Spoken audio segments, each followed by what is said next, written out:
guys hear us now? Can you hear us now? That's right. Yeah. Are we getting audio through?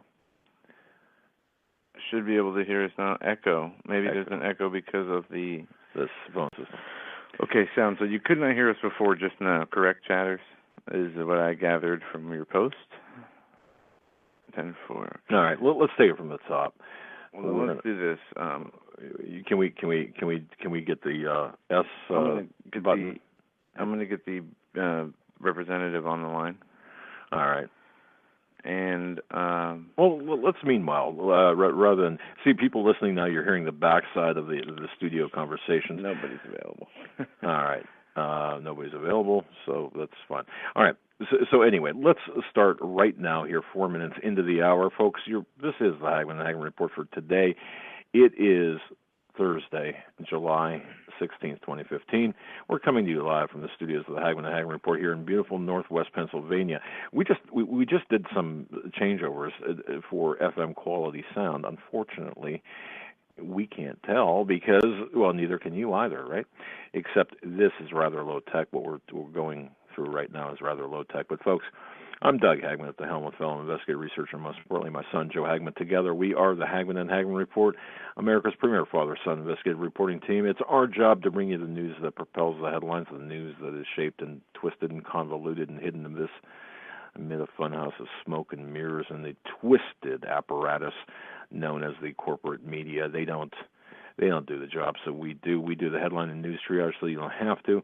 We want to thank all of you for your patience tonight. And obviously, thank you, new listeners, and for checking in from all over the world. For new listeners, we broadcast live every Monday through Friday, every weeknight from 8 to 11 p.m. Eastern Time. Our home base on the Internet is Hagmann.Hagmann.com. Folks, I'd like to draw your attention to Hagmann.Hagmann.com, and in so doing, please do one thing for us. That is go to our YouTube channel, okay? The YouTube channel is bracketed by or promoted by a graphic on the side. You'll see it. Go ahead and click that graphic. It'll take you to our YouTube channel. JD, who is our creative director, marketing and creative guy, he has been working nonstop to give you a visual experience of our show. Now, we're also going to be there's also going to be some video of us in studio as well. We're working on that. So, but it's all good, and it all gives you something to refer to. The video will also, that YouTube channel will also provide video reports, investigative video reports that we are. Some of the stuff is about ready to go into the can in terms of production, and it's really pertinent. For example, Vince Foster, the investigation there, TWA Flight 800. Why is that important for today? Well, it's building up to. Yeah, I can hear you. Yeah, I can hear you. I connect through Skype. That way you're on the phone alone. Let me take care of some. I think we have Chance in the queue. I'm going to take him on the screening area. So you keep talking. All right. So should I just talk to myself? All right. I could talk to myself. No, folks, as you know, we had there was a shooting today, a horrible shooting today. If you haven't heard about it, it took place in Tennessee. Let me just, boy, it's really distracting when you're in the studio with the echo here with Joe talking. Anyway, the headline on Drudge: Muhammad shoots up Marines in Tennessee, 4 dead, motivated by Islam. 2 military facilities were attacked. The gunman, of course, is dead. Not sure how. Muhammad Yusuf Abdul Aziz, and he was a Kuwaiti-born Muslim terrorist, basically. And 4 were killed in the attack on 2 military centers by this UTC engineering graduate. You know, the problem with this, folks, is the unfettered immigration, the allowance. Okay, now, the people coming into this country, the legal Islamic immigration. Just understand what I'm trying to say here. We have the illegal alien problem. We have the people coming across the border. We have the people being allowed to remain in this country without fear of any type of prosecution. Okay, everyone gets that. But what a lot of people are not talking about, and this is important, is the refugee status, the refugees of the legal immigrants coming into this country.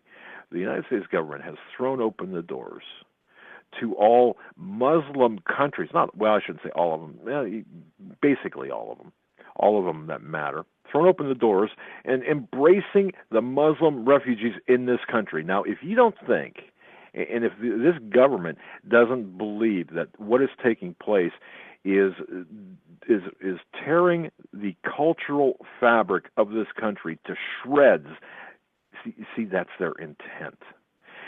Muhammad, the guy with the towel on his head and the rifle in his hand, I'm sorry. Hey, look, that's the way this is. Okay, I can't. It's the way it is. The Muslim terrorists that attacked our military base, the member of ISIS, or at least the sympathetic supporter of ISIS, who attacked our military installations. Hey guys, can you hear me? Can you hear me? I can hear you. Put the headphones back on. Boy, I'm taking orders from my son. That's not. Hang on a second. All right, stand by, folks.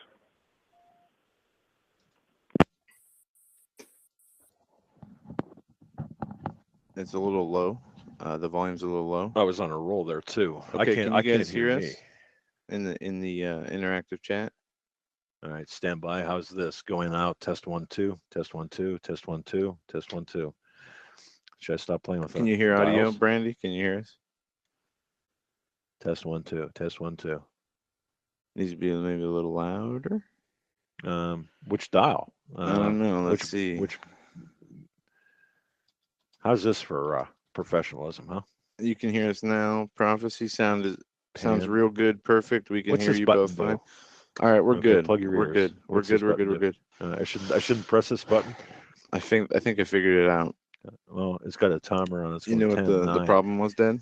No. What's the problem? I muted us before while we were doing the intro music, trying to say something to you, and I hit mute. So it's operator error. I hit unmute, and then it must have brought us back somehow. Yeah. Oh my goodness. Okay. We're good. So okay. All right. Perfect. Talk about embarrassing, right? No, it's first day with new equipment and new connection methods that make it FM quality sound. Is it FM quality sound? Did we do this for nothing, or is people say it sounds really good, sounds perfect? You guys sound good. Can you hear my heartbeat? User error. No. Yeah, they said my pulse. It's not new equipment. It's actually an interface. Yeah, it's a new interface with it's a computer. Well, Joe? It's a computer interface through our broadcasting from our broadcasting studio to the computer at where it's being broadcast. And we have new equipment to go with it that's not hooked up yet. Correct. So that's that. And I think I might have been turning dials on the. It sounds way better. Sounds like you're in the room with me. There you go. Cool. We're with you. Now we're going to talk about what's behind this attacker. Now, okay, I'm going to take a nap. Well, yeah, what else is new, right, folks? Did my promo of the YouTube channel go out? Or was that? Yeah, I think it did, right? Dude, yeah, go ahead and repeat. Well, folks, just go to HagmannHagmann.com. JD has been working 24/7. He's post our a link in the producer, or not producer, but our marketing and creative guy. Puts together visuals for the YouTube channel. Just a tremendous guy. He's done a lot of work to bring YouTube alive, and we are going to be putting together visuals. You see how this sounds right now? Well, imagine having audio or video to go with that. That's what we're striving for, and also video investigative reports, soon to be in the can, including Vince Foster. What the deal is behind that, folks. He was murdered. Okay, this month is the anniversary of Vince Foster, and of course this month is the anniversary of TWA Flight 800. And why is that stuff important? Because all of these things are components. These events are components of what we're seeing happen today, and even the even the attack here on our military installations, the military centers that were attacked by this Kuwaiti-born Islamic terrorist, Muslim terrorist. There's no other way to describe him. This ISIS sympathizer, this Trojan horse, and among many, he is one of many. Now he's dead. Okay. However, there are so many behind him and around him that this country has let in legally, and we are now faced with this threat. This is no accident. This was an orchestrated event in terms of bringing these people into this country for the purposes of chaos. We have a cultural Marxist in the White House. We have a Muslim sympathizer, a Muslim brother with Muslim Brotherhood connections in the White House. Of course, this is nothing you don't already know. I'm not going to rant about it. You know all of this. But the bigger picture here is what's important. You see, now, and yeah, I should note that that was a gun-free zone down there in the military installations, of course. And it's going to be difficult for the government to back away from this as being a domestic terrorist attack. It's not going to happen. The public is not going to buy it, and the government will not be able to sell that narrative that this was not a domestic terrorist attack. They're going to take the official position that it was just a crazy guy with a gun who happened to be Muslim. It's the same old story, just a different day. And he was upset due to the innocence of Muslims video. Yeah. Which, by the way, is connected. Don't forget, we can't forget Benghazi with Hillary Rodham Clinton, the interesting robotic candidate for the 2016 presidency. We can't forget about her. Running for the office of presidency for 2016, of course, and she was one of the architects of the weapons running operation out of Benghazi, as was Obama, Valerie Jarrett, Huma Abedin, and the Gang of Eight. This is a Republican and Democrat. Hands are bloodied across the political divide. Okay, so just don't think this is just Obama. It's Obama as a representative of the Muslim Brotherhood, the cultural Marxist that he is.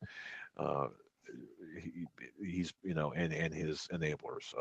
That's what Benghazi, of course, was all about: shipping guns to upset the balance of power in Syria, and weapons, and also shipping drug running through the north of Africa across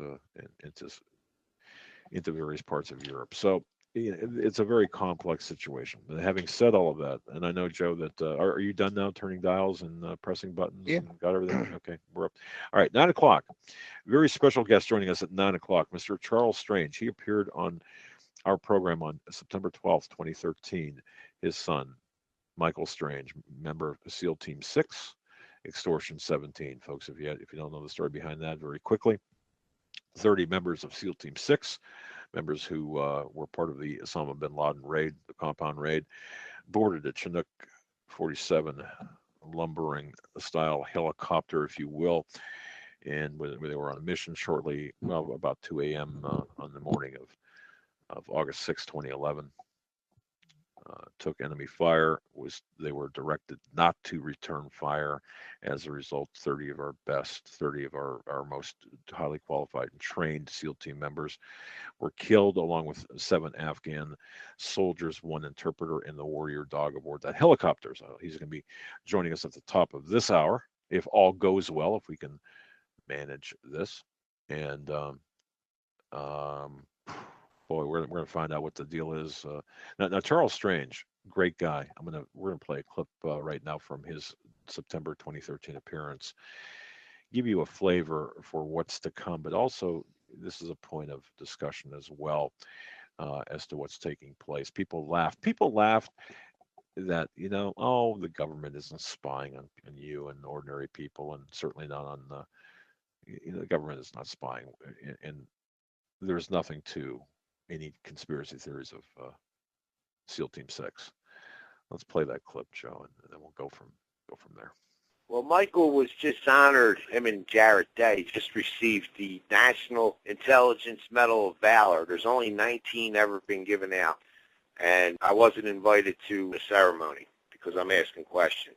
Also, Michael was just at the NSA, I guess about 4 months after it happened. We were at the NSA there, and it's 5 floors underground and all that secret squirrel stuff. And so I come out of there, and they knew I was from Obama and from asking questions just a little bit, but I didn't have my paperwork yet. I knew something was wrong. And the guy came up to me. He's Rob Cadero. He's a pretty high rank in the Navy. And he told me, he showed me his phone, and he said, "You see this phone?" He goes, "Mr. Strange, I can hear everything you say, every text message you get. And then you can walk up to me, and I touch this button, and it disappears. We're watching you." And then I got different things like, "You better knock it off. You better stop this." My phone's tapped. My computer goes blue screen. My computer goes off. So I've been warned. They said, we've warned you, Mr. Strange. I said, "Well, come on up here to Philadelphia and let me see you warn me. We shoot back up here, buddy." I'll tell you, Mr. Strange is a great guy, great family, and I'm sure Michael, his son, would be proud of his dad. But the reason, one of the reasons I wanted to capture that and to play that is you can get in trouble, of course, for asking questions. Just ask Billy Bear. Yeah, Billy Bear. We have to get a hold of him. I have to find out how he's doing. Of course, Billy Bear, the attorney, moved from New Jersey to New England, and overstepped the 3-minute time limit. And of course, the school board, in a school board meeting, they didn't just ask him to leave. They arrested him. Yeah, that's what happens. All right, but back to Muhammad. Isn't it interesting? We have now we can approach this in a number of different ways. You know, this Muhammad Abdulaziz from Kuwait, 24-year-old guy that fired upon the military recruiting offices here in Tennessee. This one gunman unleashed a barrage of gunfire at 2 military facilities Thursday in Tennessee, sending troops scrambling for safety in an Army recruiting office, according to officials. Tennessee Governor Bill Haslam said lives have been lost from some faithful people who are serving our country, though he did not say how many people were killed or wounded. Chattanooga police said that in a tweet Thursday afternoon that the active shooter situation was over, though there was no word on what happened to the suspect or suspects. Mayor Andy Burke said at a news conference there was an officer down in a military reserve center. He did not release any other details. Burke called it a very terrible situation. Folks, how should we take this with the and I'm asking the audience to consider this with the onset of Jade Helm 15. We're 24 hours into the start of Jade Helm 15. Military operation, domestic military operation here in the United States. My question is to our audience, how should we look at this shooting today? Why did it take place today? And see, I like to ask questions like that. Out of all the possible days, why today? Why Muhammad Abdulaziz? Why this location or these locations? Thoughts, Joe? I mean, thoughts? Is this just a random event? I don't have enough information except to speculate, and 50-50. I'd say random, something to do with these military exercises. We're getting a lot of, and this is why I disdain. I have a lot of disdain for the initial investigator or the initial media reports. You know, if you look at the shooting itself, look at the glass doors right now. You've got to ask yourself, how could the weapon? I mean, look at the ballistics. It almost appears that the glass was not. Some of the glass, the bullets did not penetrate the glass, but in some of the shots, you have to look at all of the pictures. But there was a bystander who got shot apparently in the leg. He didn't even know he was shot until somebody said, "Hey, you know what? You're bleeding. You're bleeding." Yeah. Okay.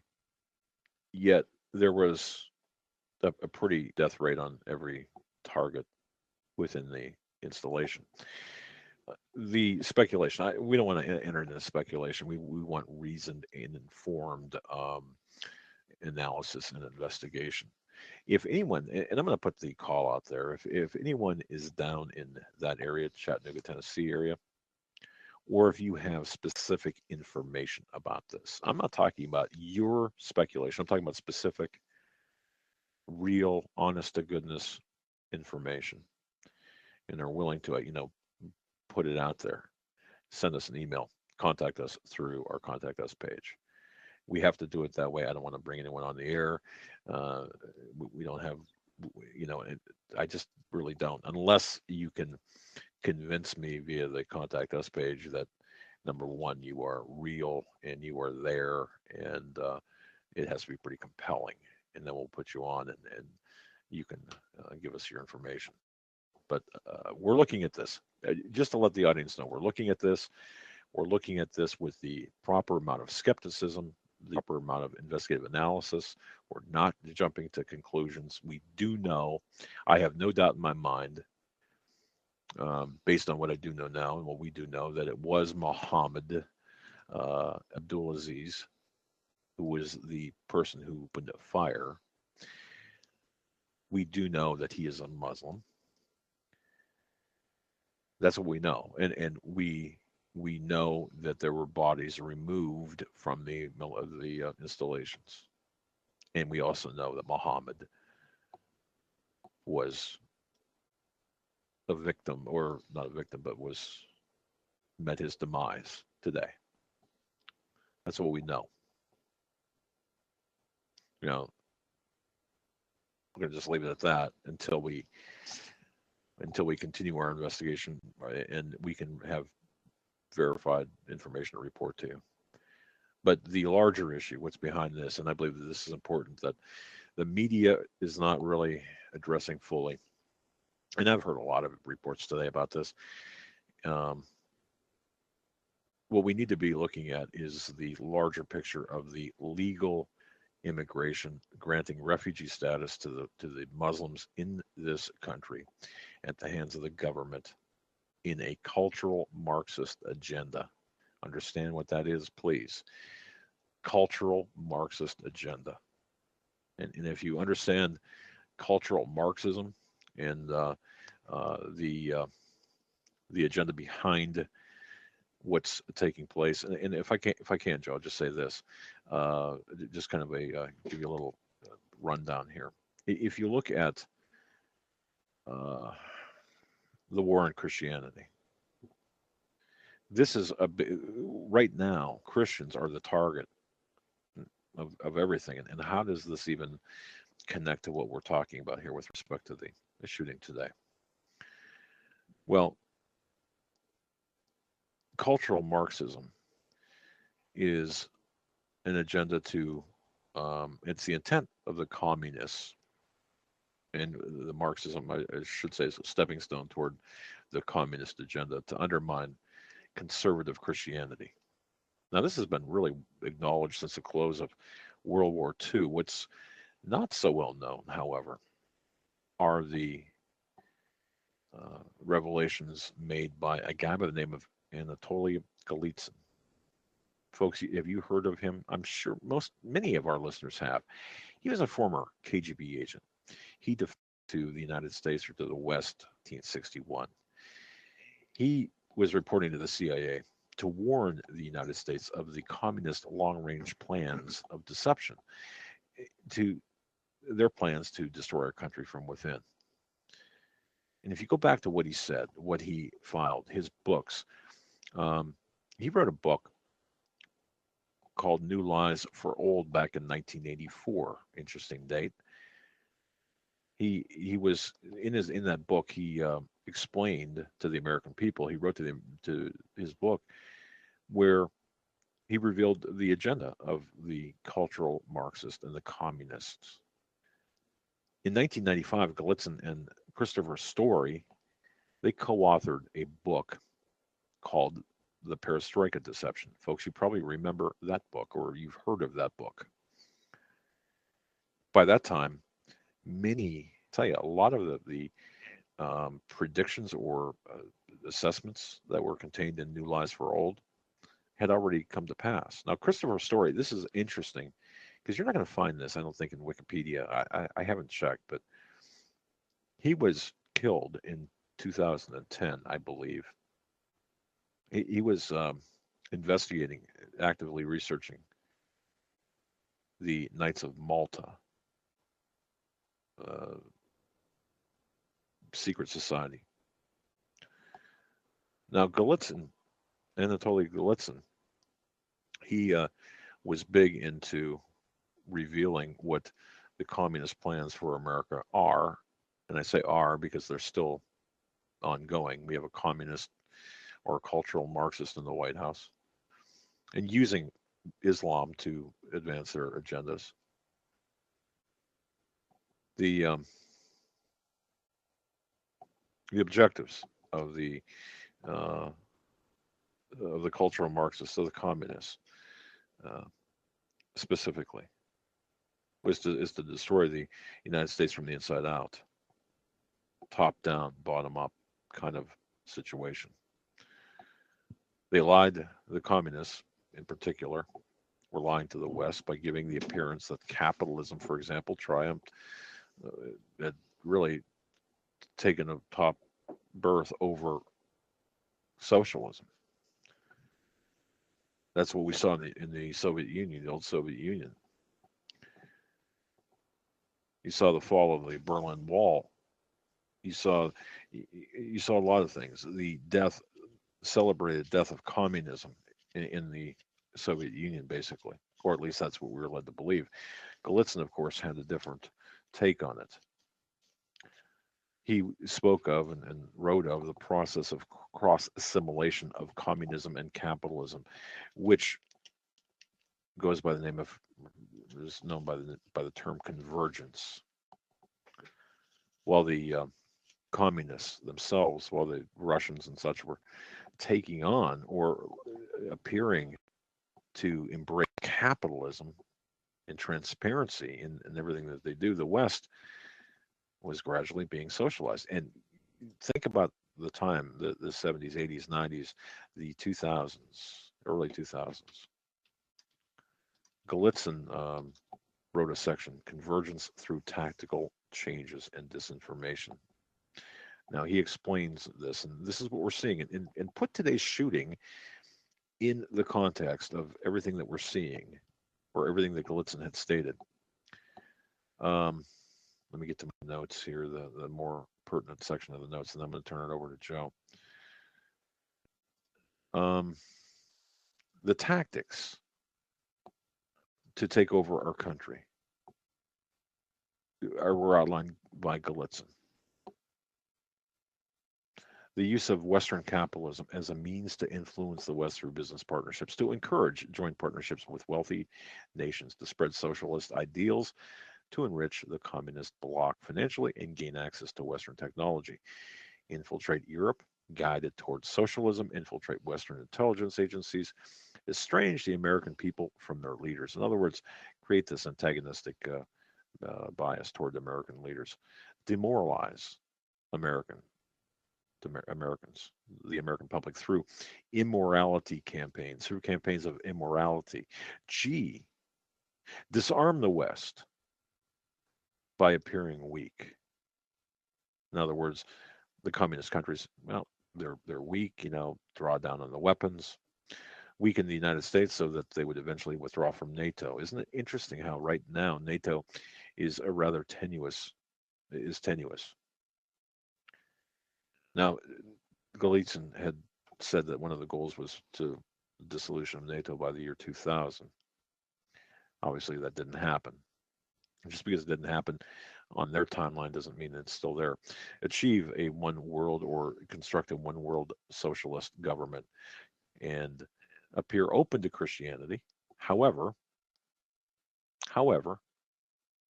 bait them make them feel that Christianity is welcome, but then eradicate Christianity.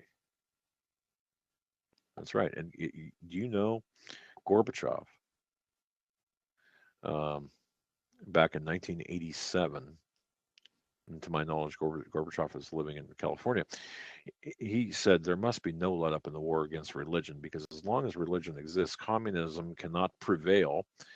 We must intensify the obliteration of all religions whatsoever or wherever they are, wherever they're being practiced or taught. He spoke those words, I paraphrased, on December 15th, 1987, to a group of Communist Party officials in Uzbekistan. Okay. Trust me, Gorbachev is here in this country working toward the goal of a one world government. Now, Golitsyn had documented much in his books, his early predictions, his own predictions, based on what he knew about what was taking place. He documented, or back in 19 years, 80. I think I mentioned 84, but I think it even goes back further. He said, "Look, there are different phases of the communist plan: take down the Berlin Wall, reunify Germany." But socialize Europe, socialize the United States, demoralize Western culture, convergence with communism by socializing the West and the concurrent appearance of capitalism and decentralization in communist nations, weaken the state of our military, the United States military, and the consequences or the collateral of that would be the rise of Russian and Chinese military capabilities. Well, so how does all this fit in? Or how do current events fit in with what Golitsyn had said, had documented? Well, we've got a cultural Marxist or a communist in the White House. We've got the appearance, or we've not the appearance. We're embracing this country. The majority is embracing the immorality being thrust upon us, or at least the non-thinking intellectual mopes out there are. We are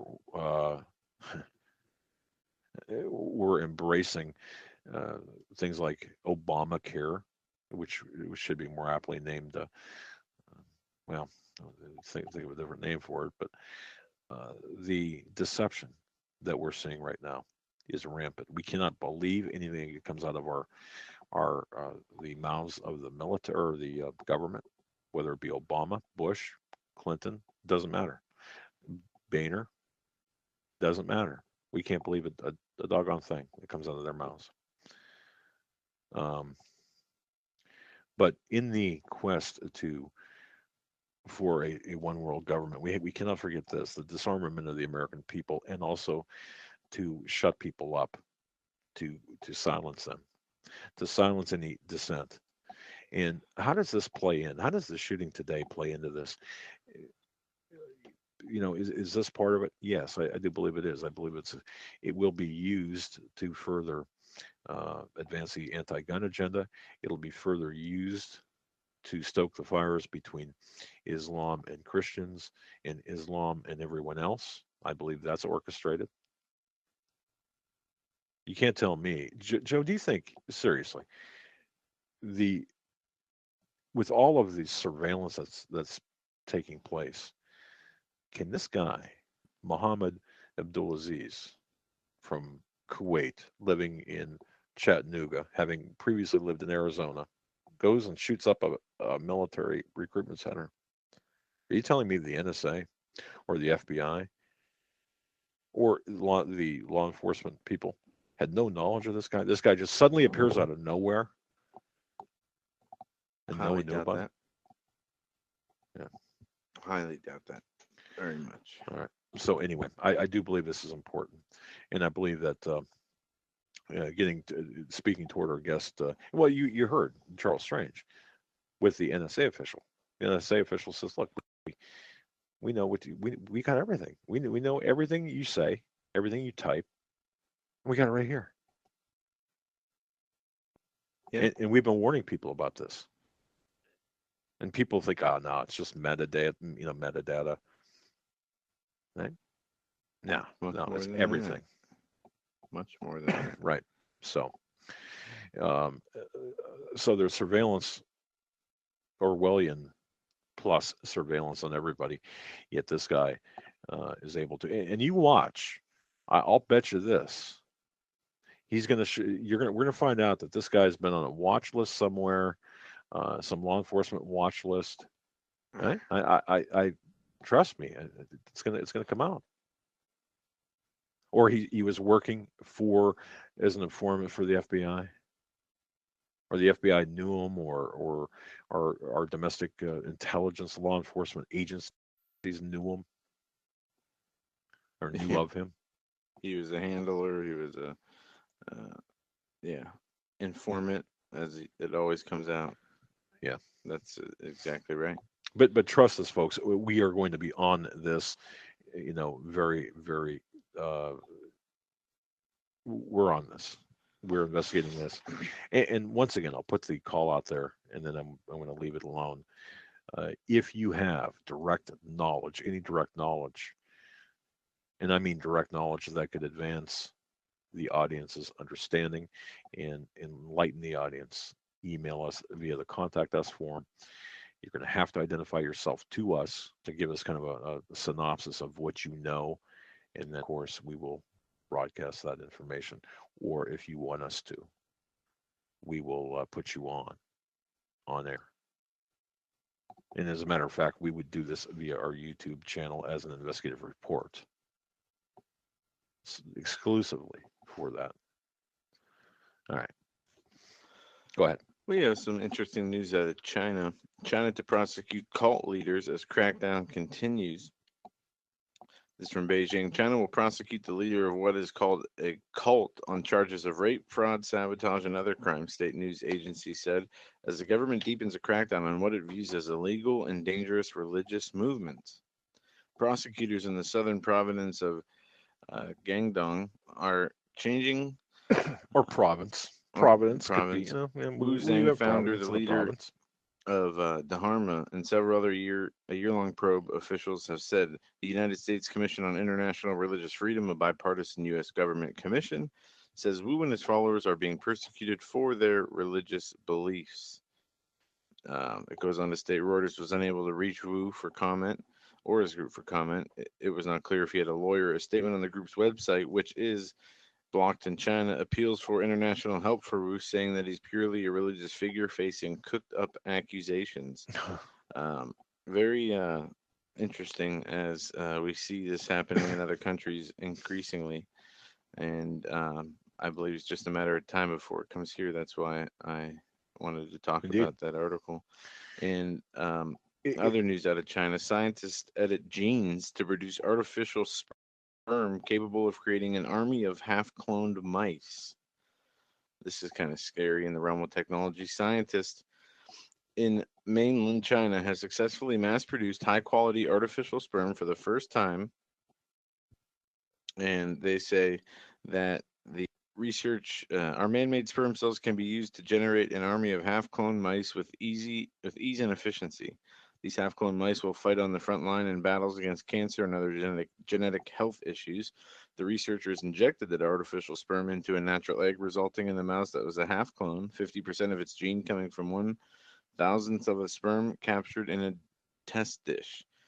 But this goes far beyond humans, mice, and can get into... I think that slip there was perhaps intentional. I agree that they're doing tests, and I was talking to Steve Quill today. And if you have the chance, grab Xenogenesis, the book by Steve Quill. I was honored to be able to contribute to that book, the first chapter of that book. But man, when I was talking to Steve Quill today, he was talking about how far advanced the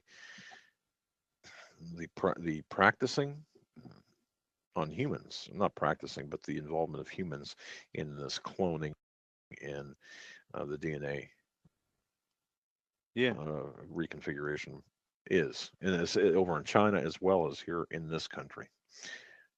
The compliments here in this country of the Nazis via Operation Paperclip, and of course additional programs before and after.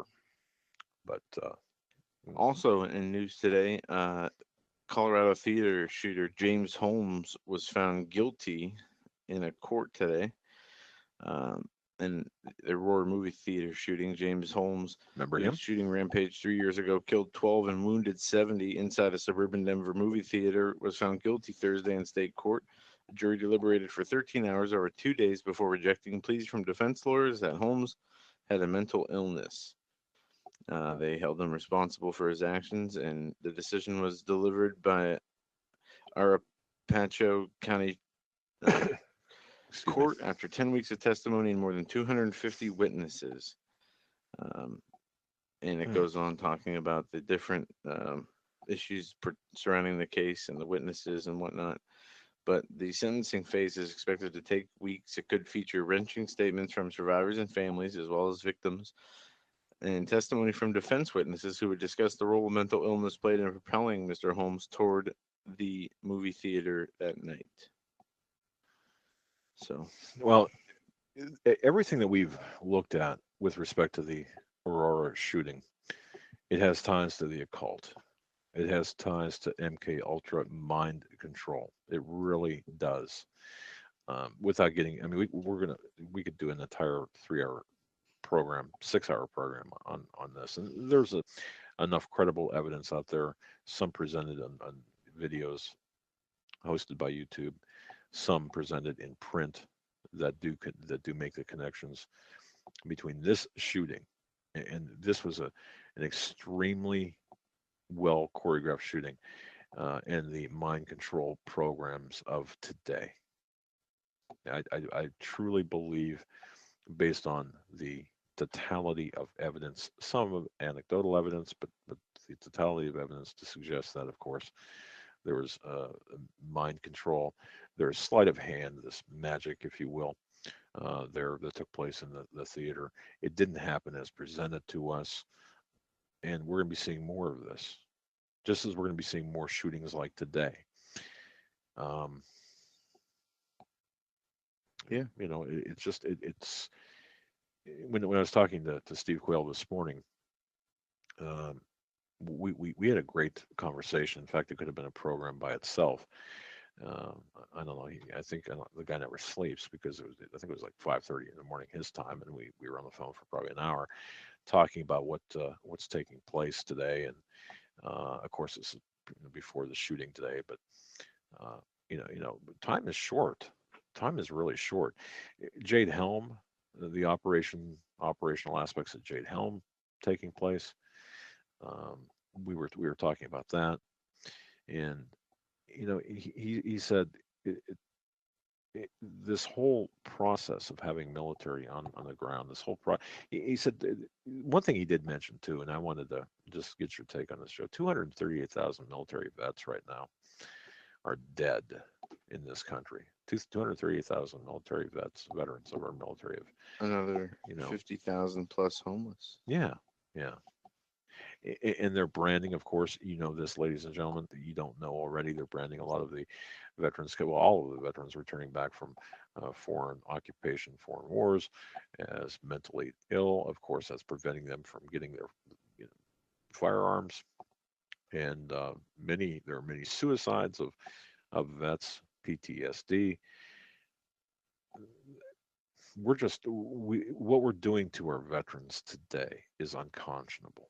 How we're treating our veterans today, it's unconscionable. How we've treated and how this system of government has used our men and women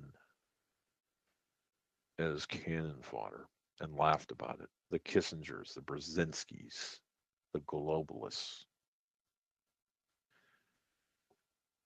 It's just it's beyond sad. It really is. Yeah, very much so. A couple other articles here. Planned Parenthood apologizes for officials' tone. The head of Planned Parenthood apologized Thursday for the tone of an official new video who discussed fetal organ donors.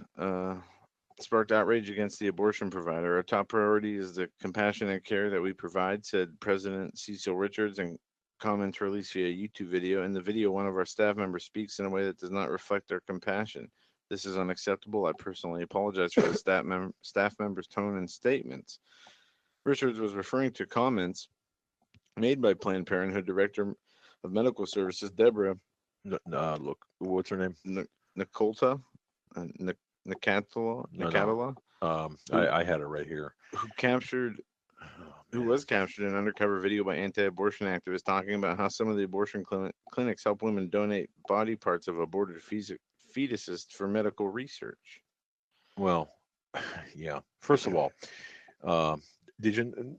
And folks, I know everyone listening here is really above the norm in terms of intelligence. Read that last sentence again. Okay, the one you read. Do you still have it up? Yeah. Okay. About say that again. The comments came from Planned Parenthood Director of Medical Services, Deborah, who was captured in an undercover video by anti-abortion activists talking about how some abortion clinics help women to donate parts of aborted fetuses for medical research. Okay, Nucatola is her name. Dr. Deborah Nucatola. Now, if you listened to what Joe just read there in that media report, anti-abortion activists, you see how they're framing this, how they're using language against us, programming us with language. Paul McGuire is going to be a guest tomorrow night. We're going to be talking about the programming of us through the use of language. But did you hear how that's framed? It goes from a video, which brackets, if you haven't seen the video, I've watched it. And in fact, Judy from Canada Free Press called me up and says, "You gonna write about this?" And I said, I keep breaking my keyboards. I've gone through like two keyboards because this is the face, pure evil. Dr. Deborah Nucatola. And by the way, as soon as this video was released, and I want to thank JD for notification of this, the video. He was right on top of this, and it was like seconds after it was released, he was saying, "Hey, you got to look at this." This Dr. Deborah Nucatola, I watched in real time as her Facebook went from having all sorts of pictures and all sorts of information to it. She was removing many of the pictures and information from her Facebook account, and I was able to capture a lot of it before she took it down. Someone else, I think, grabbed her Twitter feed, but this is the face of evil. This is what evil is today. It's subtle. It's not unattractive. It's not packaged as a monster.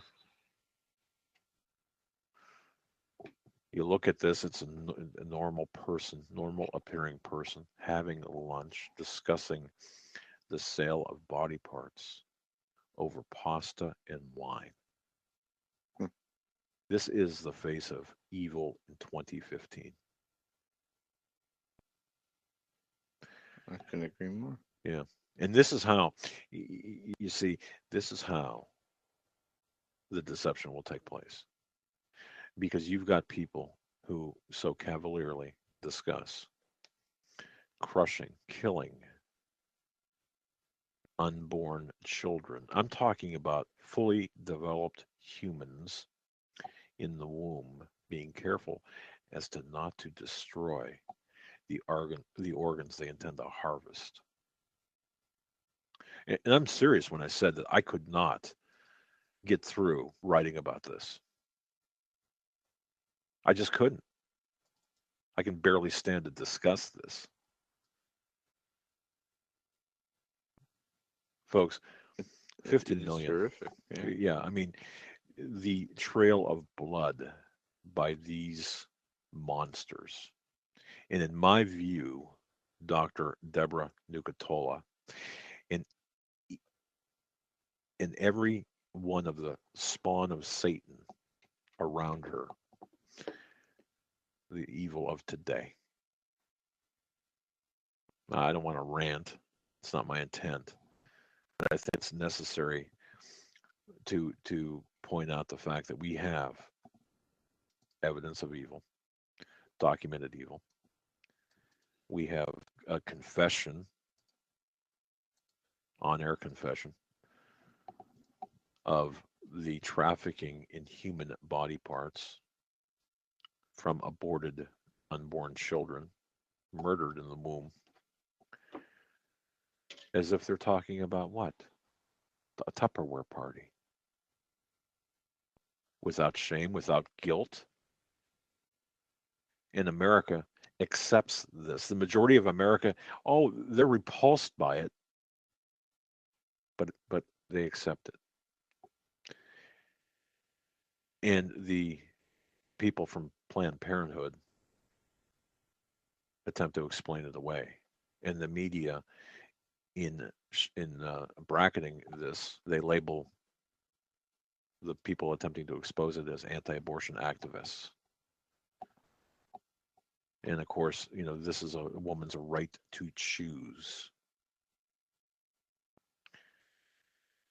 My body, my choice. Remember, keep in mind all of these little funny mantras that they have, these little silly sayings. For example, with the homosexual agenda, love wins. My body, my choice. This is the language, the war using language against us.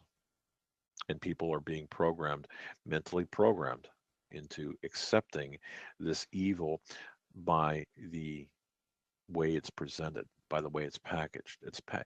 See, evil coming to us today is not going to be in the form of a grisly werewolf type monster, or Bram Stoker's Dracula, or zombie walking down the dirt path in the dark of night. That's not how evil is going to overtake us. Evil is going to overtake us by people like Deborah Nucatola, packaging of evil, so it's palatable. It doesn't upset the sensibilities of most mind-numbed people in America. But do you think for one moment that the U.S. attorney under this renegade regime is going to investigate the felony involved? I mean, she's discussing a felonious act, the trafficking in human body parts. Absolutely. And did you notice how funeral home? Did you notice how little? A fetus, an unborn child's heart goes for? Did you hear her saying, what was it, 30 or 50 bucks? No. That's the price of human life. That's cheap to these people. Amazing. As I said, a funeral home, if they were caught selling body parts, organs, and whatnot, would immediately lose their license and go to jail. Absolutely. But these people apparently have some kind of immunity. Well, friends in high places. And you have to look at the funding. Follow the money in Planned Parenthood.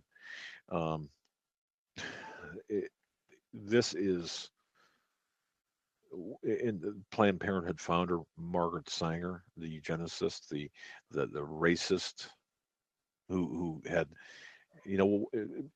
Black Lives Matter. Why aren't they outraged over this racist agenda, killing these unborn black babies? And folks, I don't know whether you saw the videos of people saying, "Hey, I'm going to contribute," calling Planned Parenthood, "I want to contribute to abortions, but I want the money earmarked to exterminate, to abort a black child." Did you? Oh yeah. Did you see those? Those are old. Yeah. Yeah, I know.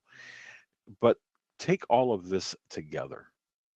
You might be saying, well, talk about something more recent or relevant. All of this is relevant because what we're seeing is really the destruction of our country from within, and understand the planks of destruction include the assault on our morality. The planks of our destruction include these lone wolf attacks. This and just about everything we're seeing today is a cog in the mechanism of the destruction of Western culture and America in particular, this country.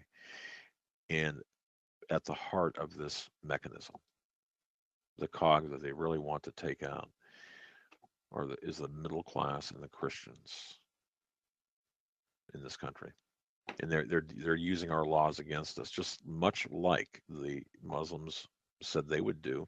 We're going to use your laws against you to capture your country. They're using our laws against us to shut us up. Did you read about did you see the case in Canada, Joe, about the guy that's on trial for his Twitter? No, I didn't. Okay. There's in fact, I believe Alex Jones, I think InfoWars reported on this. Just let me double check this because. And then when you're done, we'll go to break. All right. Well, you know what? Let's do that now, rather than go to this. There's a case in Canada that is being tried. These feminists, if you will, two of them. One primary one is filed criminal charges. There are criminal charges laid against a gentleman who, through Twitter, made some statements that made her feel uncomfortable and threatened. So the police, at the urging or at the direction under the direction of the Crown in Canada, the equivalent of our U.S. attorney, is taking this guy, and they've laid criminal charges against him in Canada in order to shut him up. And it's a free speech issue. Of course, they don't have a First Amendment up there.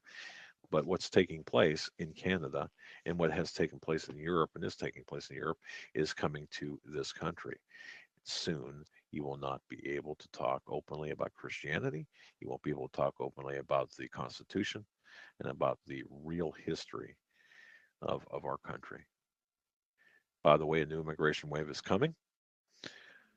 You can expect by the end of the year 1.25 million more immigrants, aliens, illegal and legal, to enter the country.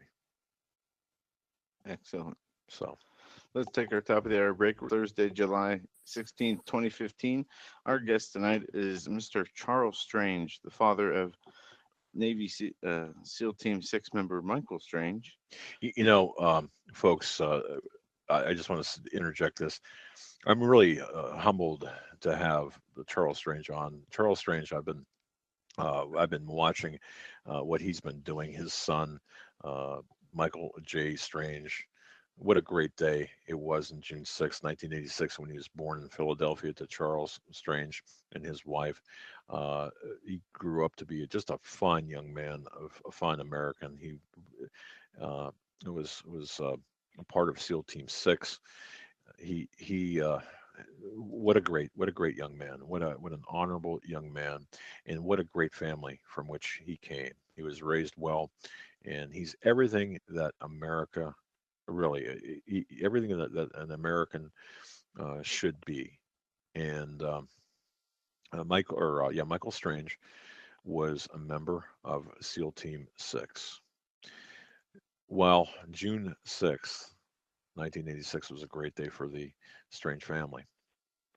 August 6th, 2011 was a very horrible day. On August 6, 2011, a Chinook CH-47 military helicopter was shot down. That helicopter was flying under the name of Extortion 17. Folks, this is so relevant to today. This is absolutely incredible. What's going on here? What has transpired on that fateful day of August 6, 2011? Members of SEAL Team 6, after engaging in a raid in Pakistan with respect to Osama bin Laden. They were, of course, the members of. They, of course, ostensibly went in to take out bin Laden in May. But on August 6th, 2011, SEAL Team 6 was on another assignment. They were engaged in another covert raid in Afghanistan.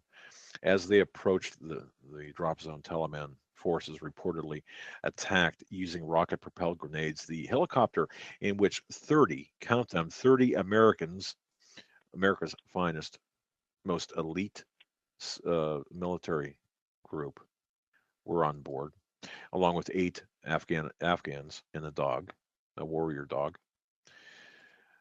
The Chinook was taken down, and all 30 Americans were murdered, as well as the 8 Afghans and, of course, the dog. In fact, this was the single largest one-day loss of life in the history of Naval Special Warfare Division in the entire 12-year Afghanistan campaign. One of the young men aboard was U.S. Navy SEAL Michael Strange. Charles Strange has started a foundation called Voices for Silent Heroes. He's the founder of the Voices for Silent Heroes, the Michael Strange Foundation. Folks, please visit that foundation. If you go to Hagmann.It, on the right-hand side, there's a link directly to his website. Hold this foundation in high regard. Help them out. Spread the word about Voices for Silent Heroes.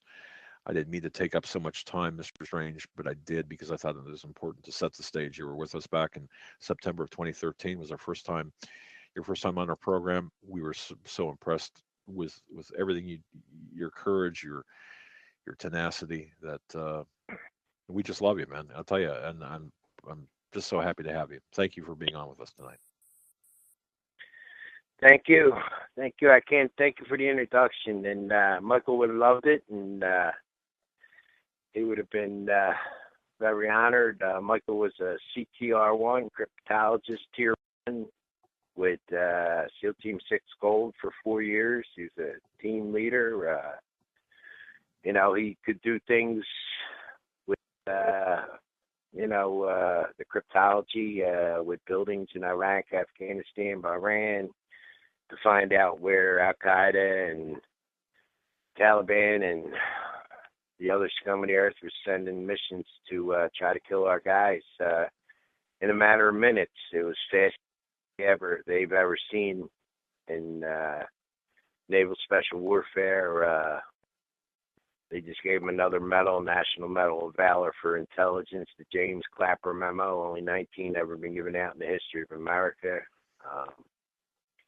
He was very humble, and he was my oldest son, and he was a team guy, and he loved our country, he loved his family, and always stuck up for the underdogs. And I've been hearing a lot from guys from the teams, and the guys from Dev Group, and the guys from contractors that were over there. I just heard from a contractor 2 days ago who was going to come give me a visit, and quite a few the guys from Dev Group been stopping by here and there, and they said a lot of their friends are getting killed, and that's why a lot of them are getting out. And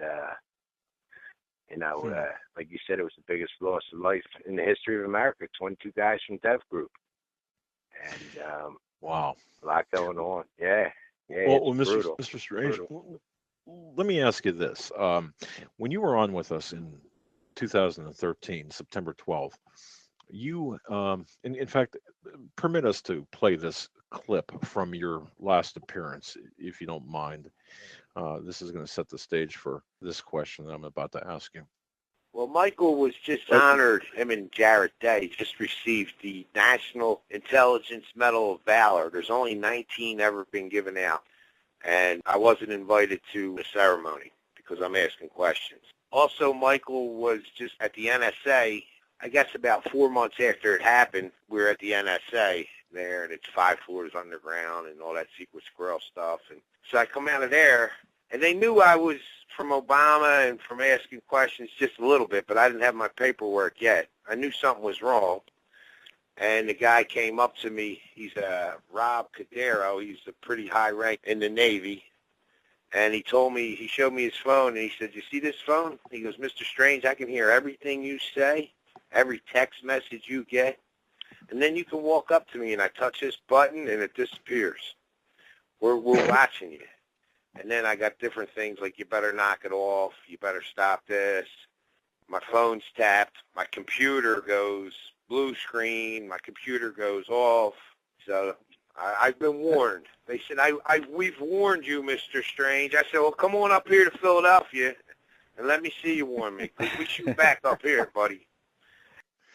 That was from 2013. Mr. Strange, have your questions been answered to your satisfaction with respect to the death of your son? Oh, no, not at all. Not at all. You know, we had a baloney hearing with Gary Reed, who's Chuck Hagel's right-hand man. The congressman from Utah, Jason, I always say his last name wrong. Javits? My wife in here. Yes, Javits. And I got 26 of the parents to write in questions, and the parents were going to be able to ask questions, and 2 weeks before they said, "Parents can ask questions except for you, Mr. Strange." And Larry Klayman, our lawyer, went ballistic. He said, "You got to be kidding me." He said, da-da-da-da-da, "This is a disgrace. He's the one that's, started all this and questions." And a week later, they said none of the parents can ask questions. So the Congress asked the questions to Gary Reed, and they sent 4 other people from the military, and none of the people were there when my son got killed. Like, some of them just got hired. Like, they didn't have a clue about, they knew nothing. Wow. And I was very disappointed with Congress. The only one that went to bat for us was the guy from Florida, Micah. It was on C-SPAN. Micah from Florida. He read the questions. The other ones didn't even read the parents' questions that got sent in. So we've been back down in Washington, and we won the first case in the history of America against the NSA with Judge Leon, Larry Klayman. Obama brought 17 lawyers there. And we just had another court case about 6-7 months ago with 3 superior judges. And the NSA and Obama brought about 20 lawyers that time. And Larry Klayman stood his ground, and we have some proof that, they went into my phone and they had my computer and some threats. And the 3 judges have not given us a verdict back yet on that.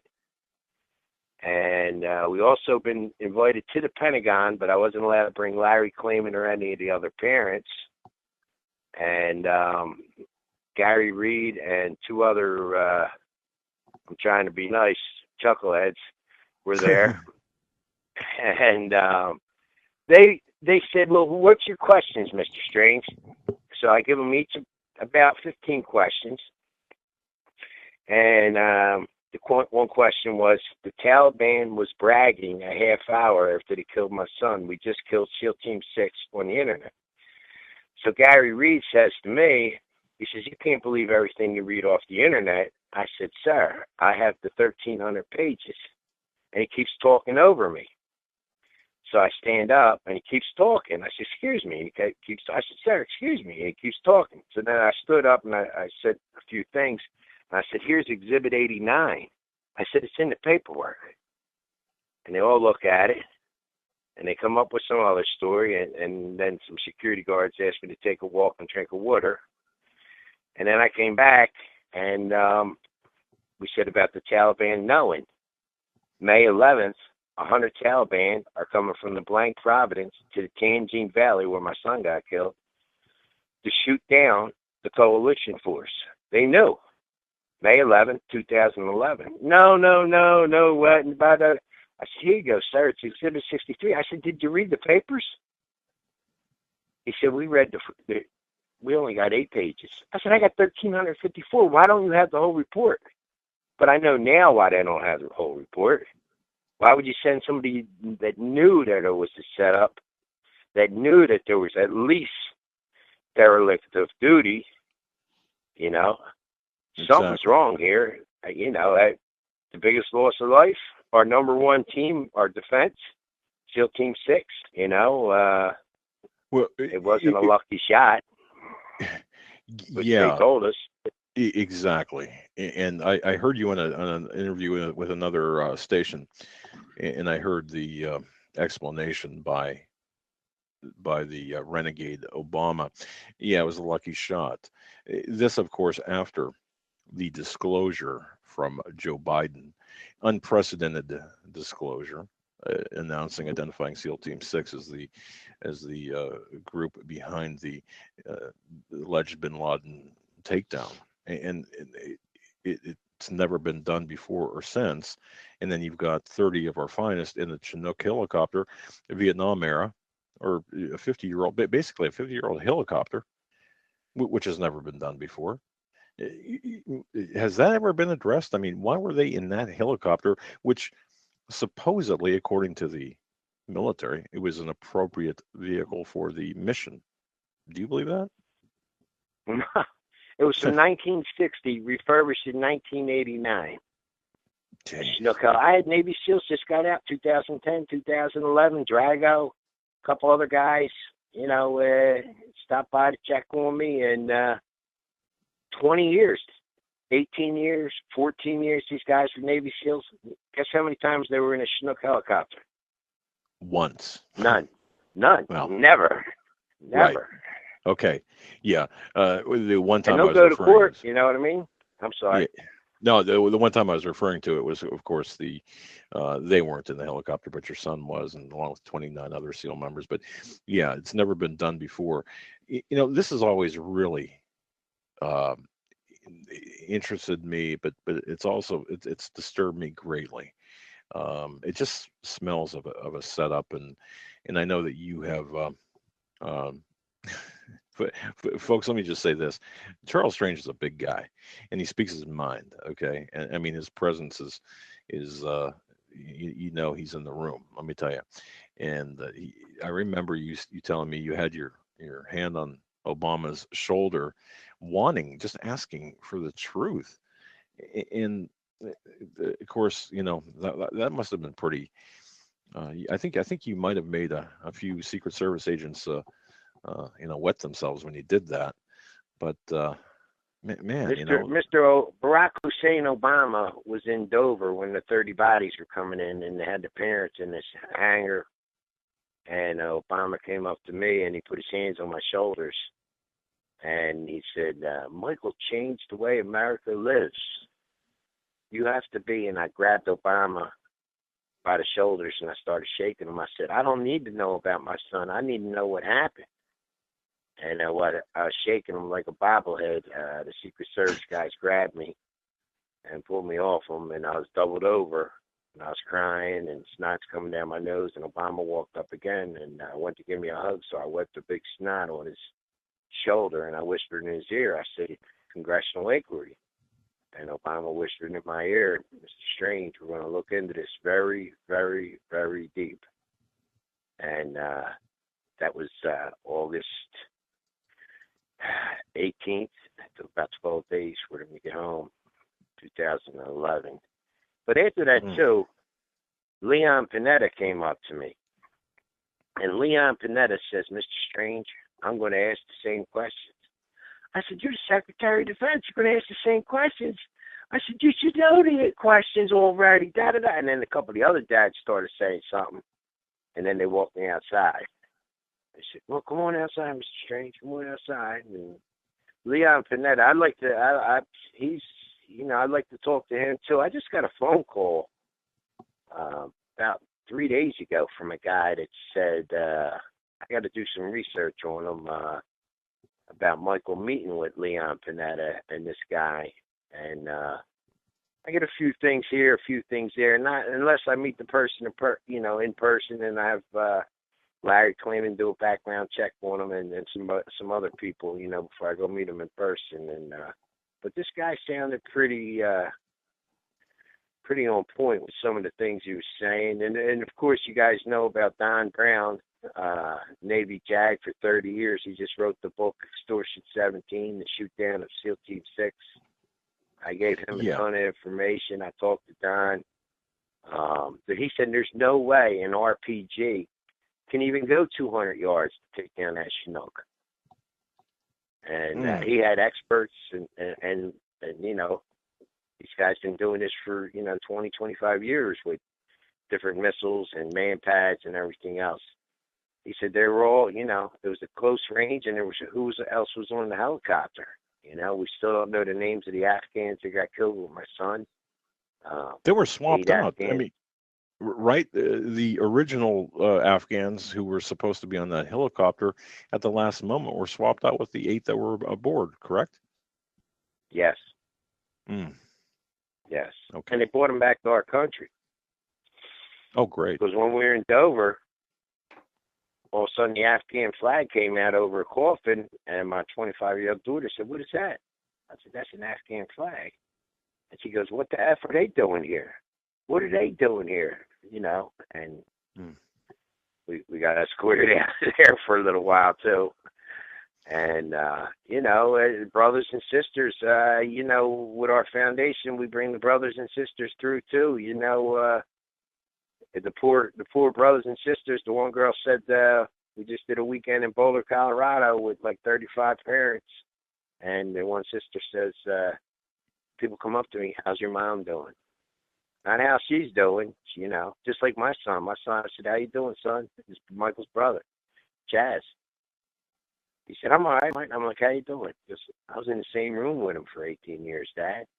That was his big brother, you know what I mean? And like the pain that these Gold Star families go through. Gold Star, anybody that lost somebody in war, a son, daughter, husband, or wife, brother, sister. And, brutal, and what's going on in this country, and we, the NSA with the tapping in the phones for me asking questions and harassing me and my wife, and is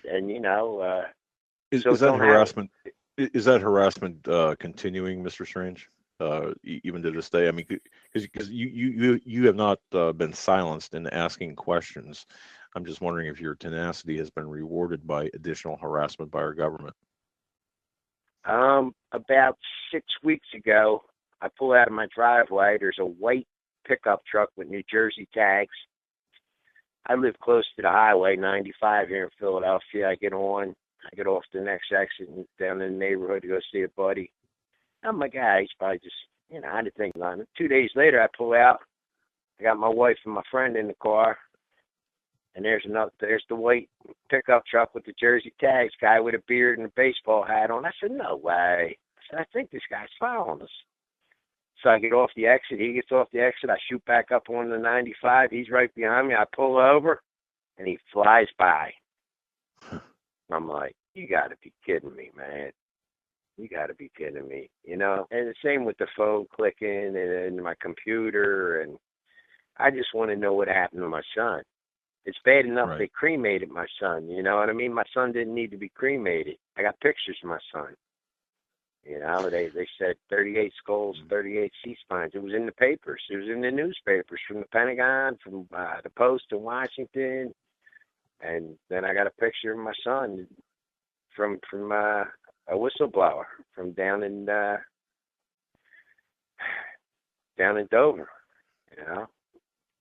You could see the hair on his arms, guys. The only thing bad about Michael was his ankle, and he had a gun in his hand.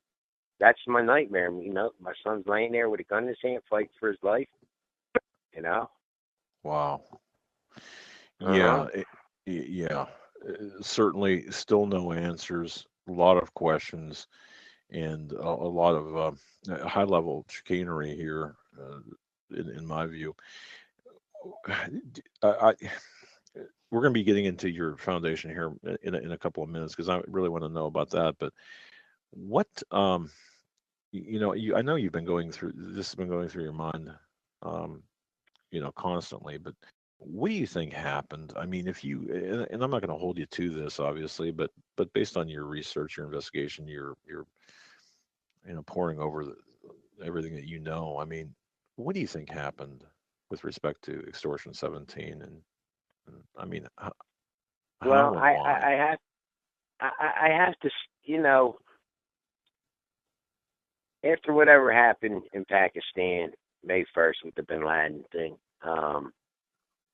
and Michael came home in June, and he talked about a will for the first time, and 3 times he grabbed me by a bicep. And then when he grabbed me and he said, Dad, you wouldn't believe what's going on in this country.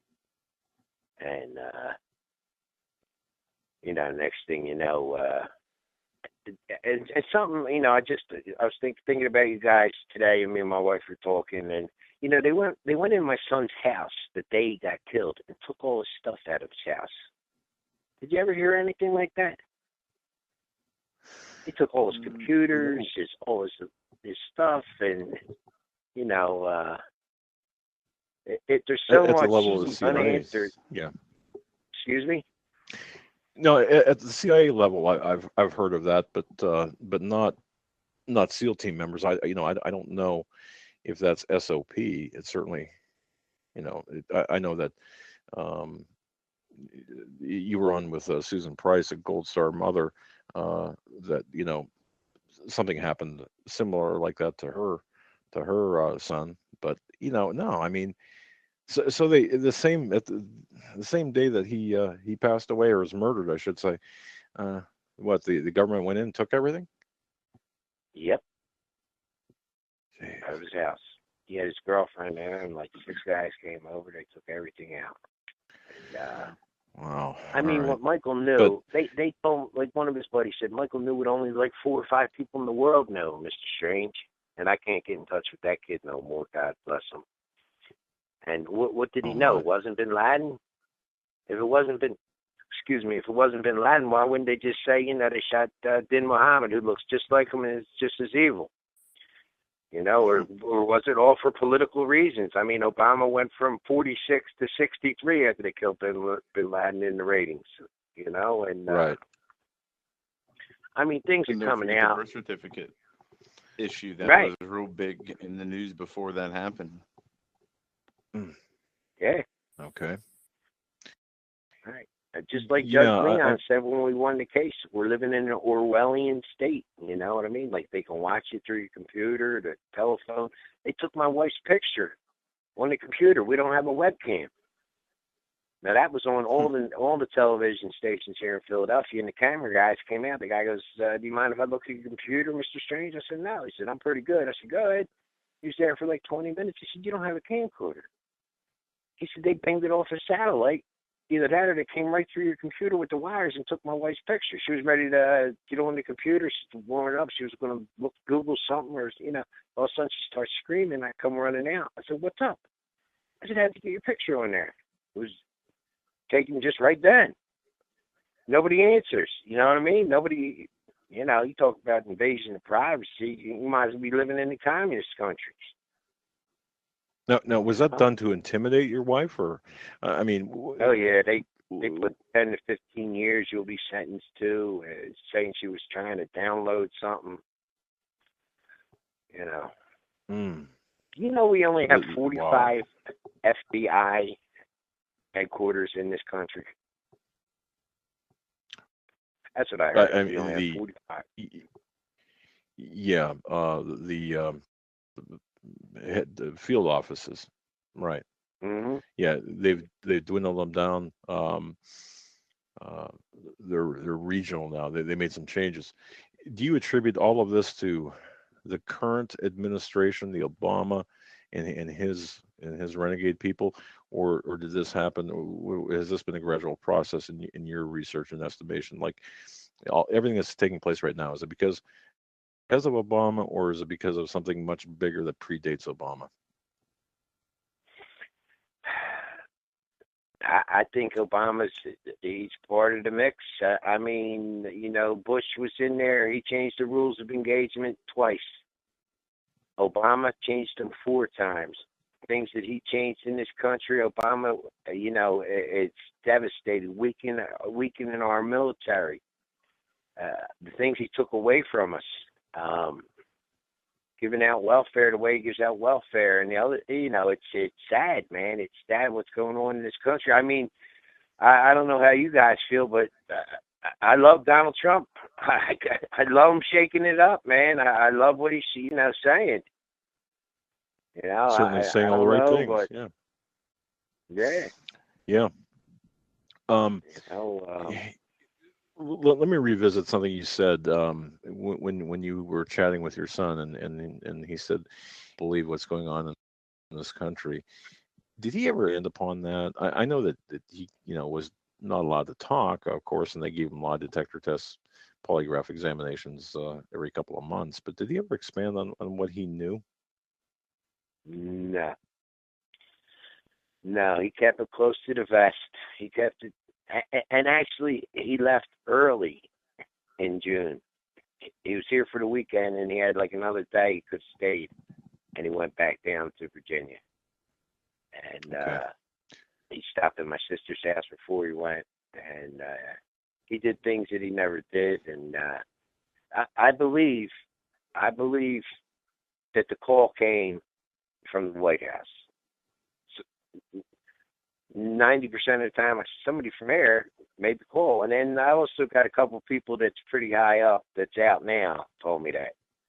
And it was a tier 1 call. I can't say too much more. But you'll hear about it. Larry claiming he just filed against Afghanistan, Iran, a few others. He filed like 8 different motions. Excuse me. And they just got put in, I think, about 2 weeks ago. They were on hold for about 9 months about the Chinook, about the military, about this thing, about the DOD. And he called me right from Washington, D.C. just a few weeks ago, and he said the judge passed him. We can't. Him and his assistant there were very happy. They couldn't believe it. So maybe. So Attorney Clayman. So Larry Clayman is still putting the pressure on. Okay, good. This is fantastic. Absolutely. Okay, when you said the call came from the White House, you think a tier 1 call. I know you can't get into it because it's in litigation, but are you talking about the call for your son to return and for this team to return, or are you talking about a different kind of call relative to Extortion 17? Telling them it was an emergency tier 1. That means when all the best get in. But who directed them to get into a Chinook helicopter is also, very, who assisted with telling these guys. Right. I could see maybe they told them, get in the Chinook, we're going to drop, like the Rangers were dropped off that night. But they were dropped off like 6 miles away from where the Tangine Valley. They flew Michael right into the Tangine Valley, right where there was 100 Taliban under the trees. And they were on top of the roof. And it was pitch dark. There was 3 buildings there. All the lights were out. And then the drones, the eye in the sky, they told us they all had a glitch in them. Come on. They all went out at the same time. Like, I wasn't military, sir. You know what I mean? You're pitching in my face telling me it's raining and my son's dead. Crazy. I get nuts, man. Oh, I can imagine.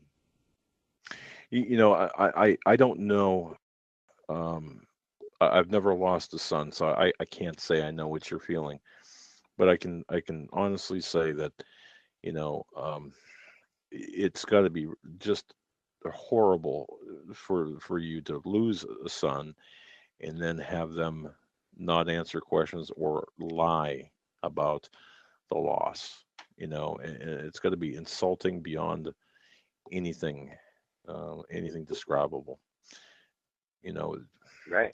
Your son, I buried you my deserve father. much better. I buried close friends. I buried my dad. I buried close friends. Not even in the same circle as losing a child. I met other Gold Star parents. They're hooked on Xanax, to drinking.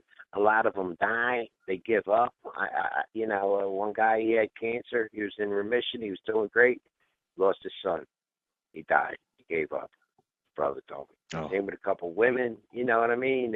And you get locked in the house. It's weird. You become introverted. And that's what with us reaching out with the Mr.Strange Foundation, we brought about 100 parents through so far. We're 501c3 and trying to help each other and to keep going on. You know what I mean? We have other kids and what our sons would want us to do, and the first thing you think of in the morning and the last thing you think of at night. No matter what. I can imagine. Yeah.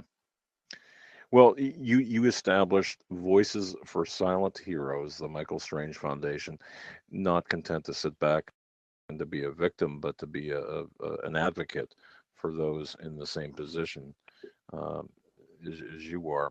How we best help you, your foundation, and how can we, as an audience, as a Christian audience out there, and as us, how can we help you not only get answers, but to advance and support Voices for Silent Heroes? What can we do?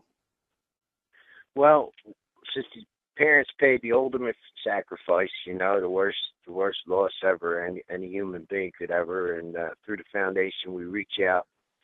We're 501c3. We pay for the parents' hotel. We pay for the plane tickets. We pay for the food. We bring a grief counselor. And the main thing is we get the parents to bring a picture of each of their sons, and we have a table there. And it's amazing. I know it's God and our son's working through us, and we ask the parents to either write a little letter, 2 paragraphs, or get up there and talk about your son. Like Michael played t-ball, and Michael did this, and he worked at the bar, and da-da-da-da. But the healing comes just a little piece of that heart back, that hole in our heart, through the weekend. We usually do 3 nights and 4 days. And the parents are overwhelmed. They love it. They said they've been to other programs. There's 100 Gold Star parents and an auditorium with a guy up there telling you the 5 stages of grief. Here, we let them talk. We ask them to talk. And the transformation from Thursday night to Sunday, because parents go, they don't know. We have people come from all over the country, California to everywhere we have them. And they don't know the other parents. They're shy. Nah.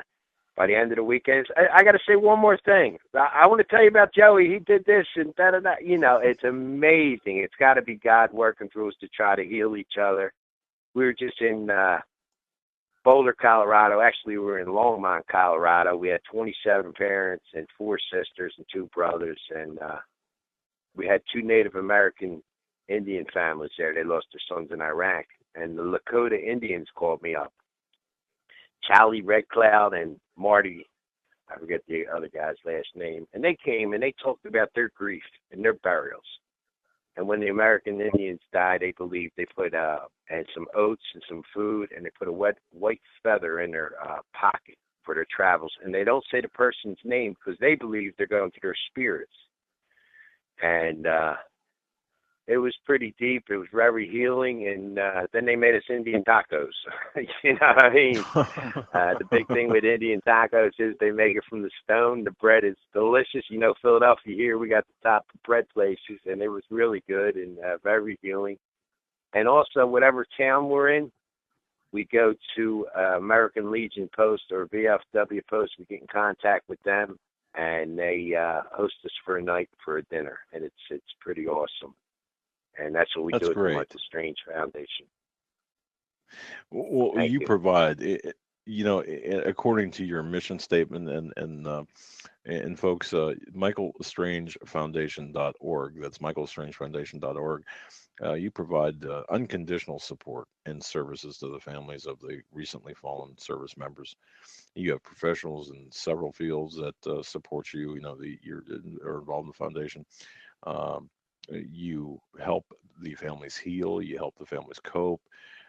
You provide a service that, as you said, you know, it's one thing to have somebody say, well, you know, these are the 5 stages of grief, and, you know, hold your hand through this canned presentation.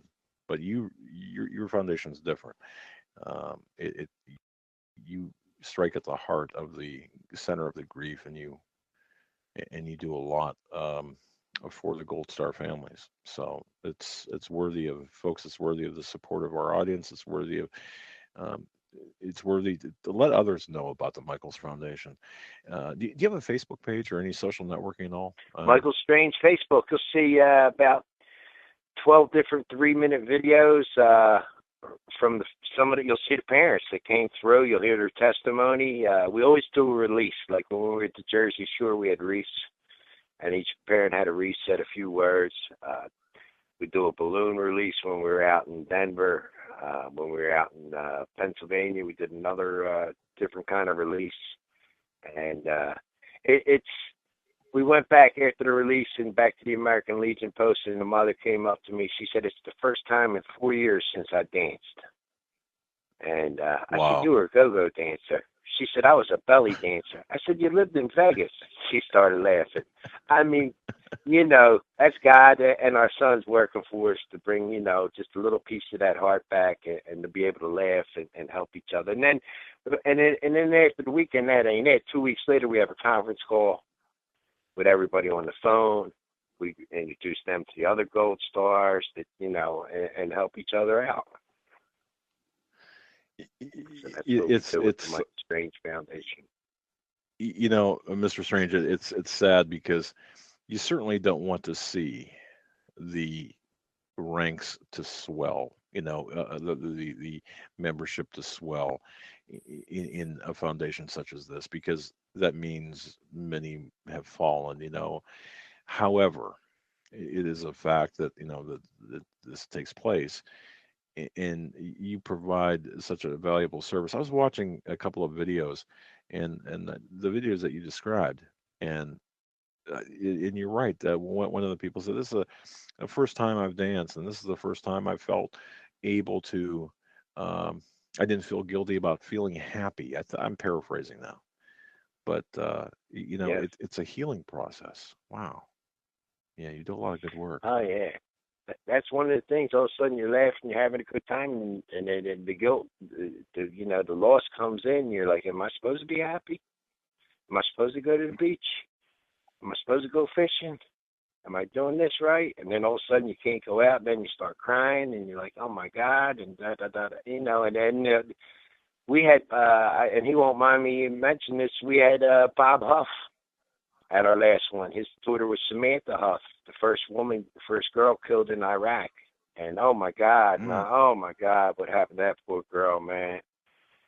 She lost both legs, and it was just brutal. And it's been 10 years for him. And he goes, and after 10 years, it starts to get a little bit easier. You think of it every day. And then he started bawling his eyes out and crying. He goes, and then you slobber and you cry every day still. But then he said it with a smile, and the other parents came up and hugged him, and, you know, we talked, and I talked to him, and, you know, he just try to help others. I do want to say, if anybody has a pen out there, it's Michael Strange Foundation, P.O. Box 6038, P.O. Box 038, Philly, PA 19114. If you want to mail check in, everything's tax deductible. We send you the numbers and all that for the 501c3. It's Michael Strange Foundation, P.O. Box 6038, Philly, PA 19114. Mr. Strange, unfortunately, this is going to be a reality for several American families going through what you went through. We have, you know, still combat operations, war missions ongoing in the Middle East due to the policies Bush started through and Obama continued. What advice would you offer to families who have service members over there that, you know, some of them might not make it home, and we don't wish that for anybody. But if you could impart to the audience out there, for those who do have soldiers over there, for the inevitability, if there was a letter to come back or a call to come back saying their son or daughter has died in action, what advice would you give? I would say my phone number, my address, my email's on our website. Meet other Gold Star families. You're not alone.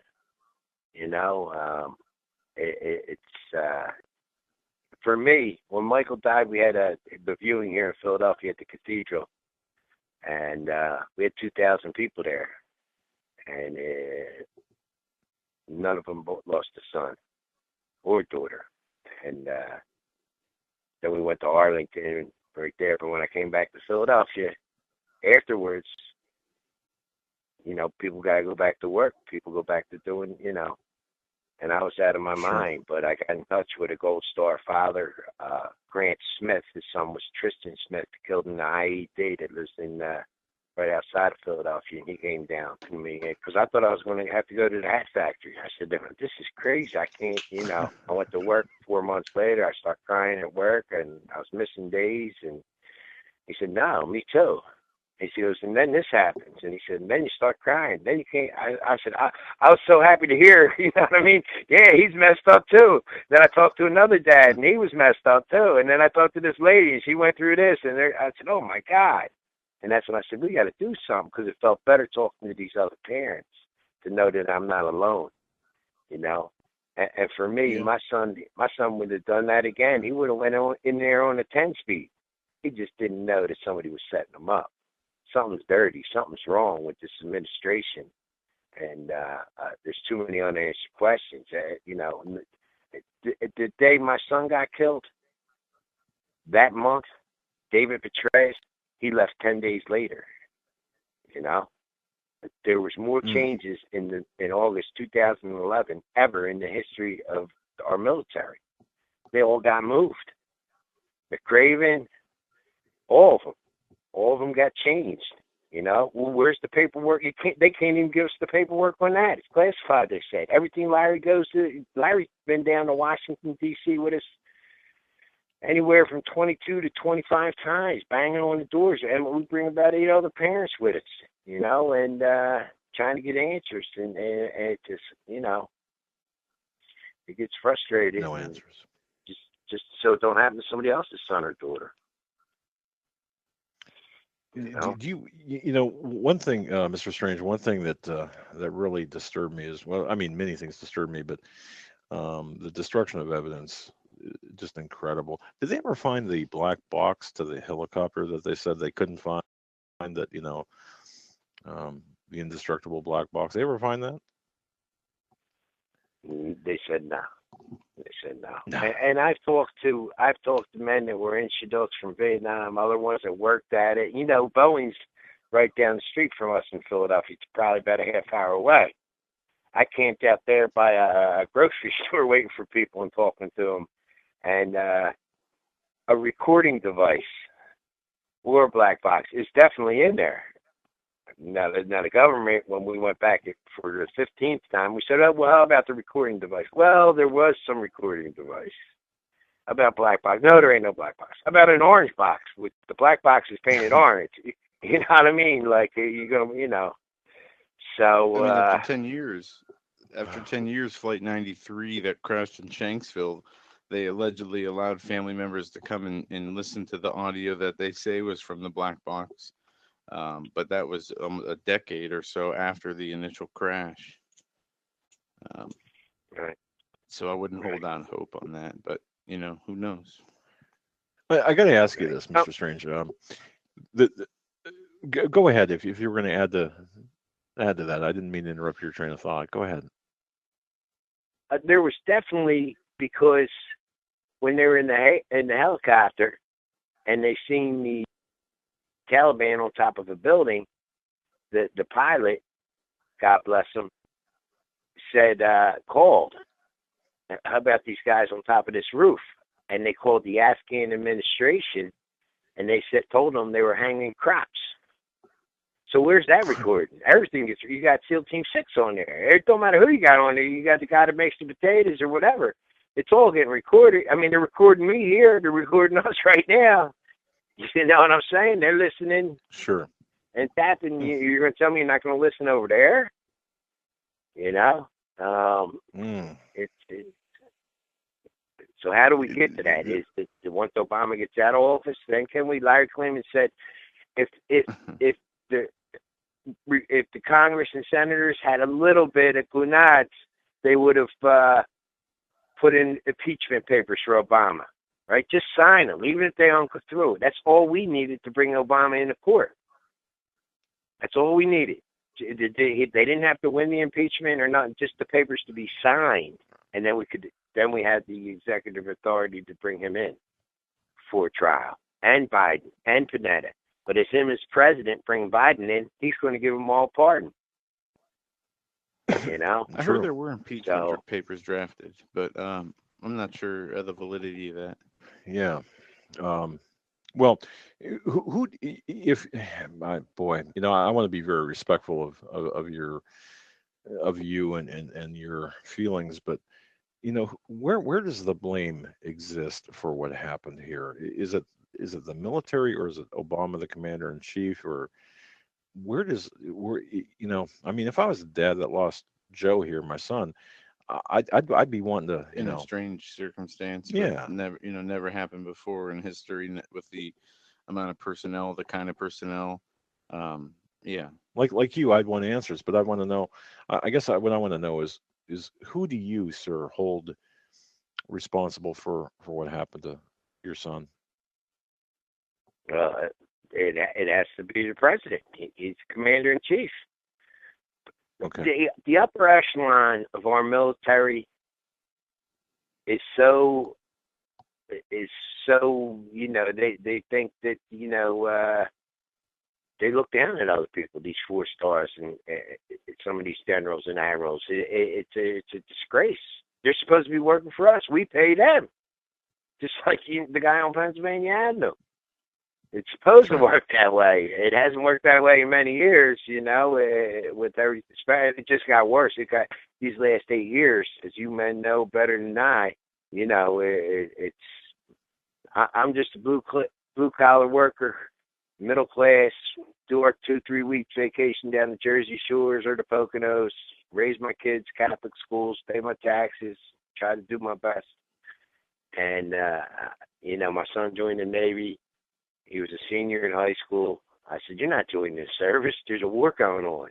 He turned 18. He said, "Dad, I joined the Navy." I said, "Congratulations, son. You got a little goal for yourself. Do your little bit, 4 years." And then once Michael got in there, and with the cryptology, he finished first in his class in Pensacola, and he had a gift. And they knew it. They put him in Hawaii with SEAL Team 2. The SEALs used to come pick him up. They wanted him to join. He was under the things with McCraven and all that. And I spent 15 days with my son in Hawaii, and it was it opened my eyes. I was like, oh, man. And he never wanted me to worry. And then when they put him with 6 and he had to buy that house in Virginia, I was like, oh, what's going on here? No, Dad, it's all right, you know. And I could tell, though, when he would come home, like, certain things were happening. But he would, you know, like they say, that brotherhood and the friends, I mean, they all live in each other. They know each other's wives, kids. It's your friends, you know, and, you know, I think it sort of sucks them in. That's like these guys that do 6 years, do 3 tours, they come out, there's no jobs, they go back in. You know what I mean? And you hear the PTSD killing these guys. It's like 3 or 4 a day. They're killing themselves.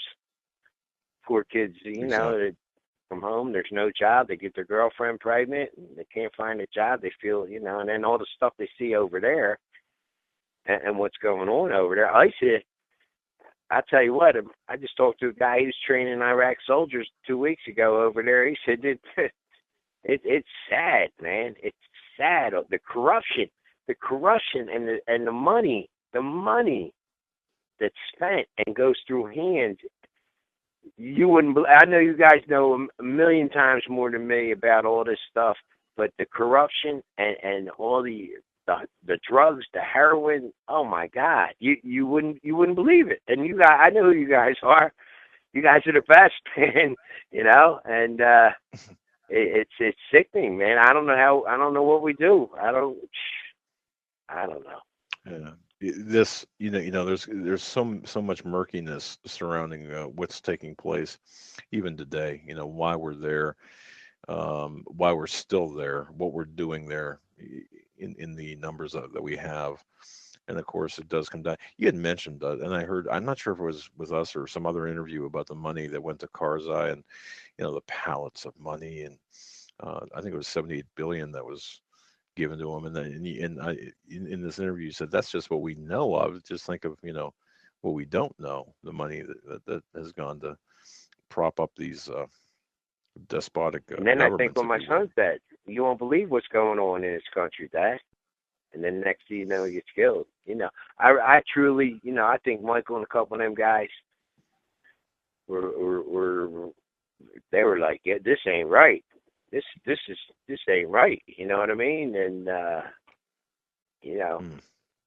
were they going to talk? Weren't they going to talk? Was it a big lie with the Bin Laden thing? I bet all the money and all the heroin.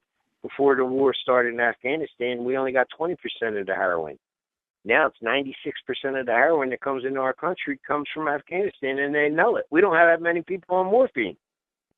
Heroin's killing these poor children out here too that get addicted to that shit. And they know it was on 60 Minutes about 10 months ago. They did a show on it. I couldn't believe it. They know, and nobody can stop it. Oh, stop it! They're actually propping it up and actually behind it. The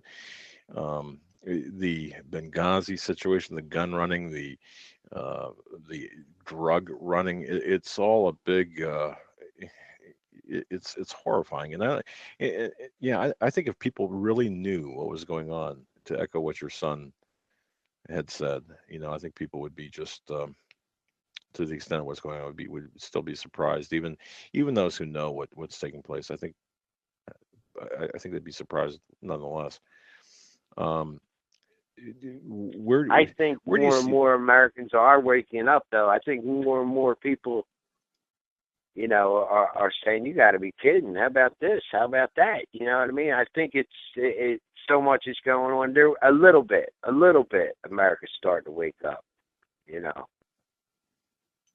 So with all these killings, today in Tennessee, 4 Marines and another guy get killed by a Muslim jihadi here.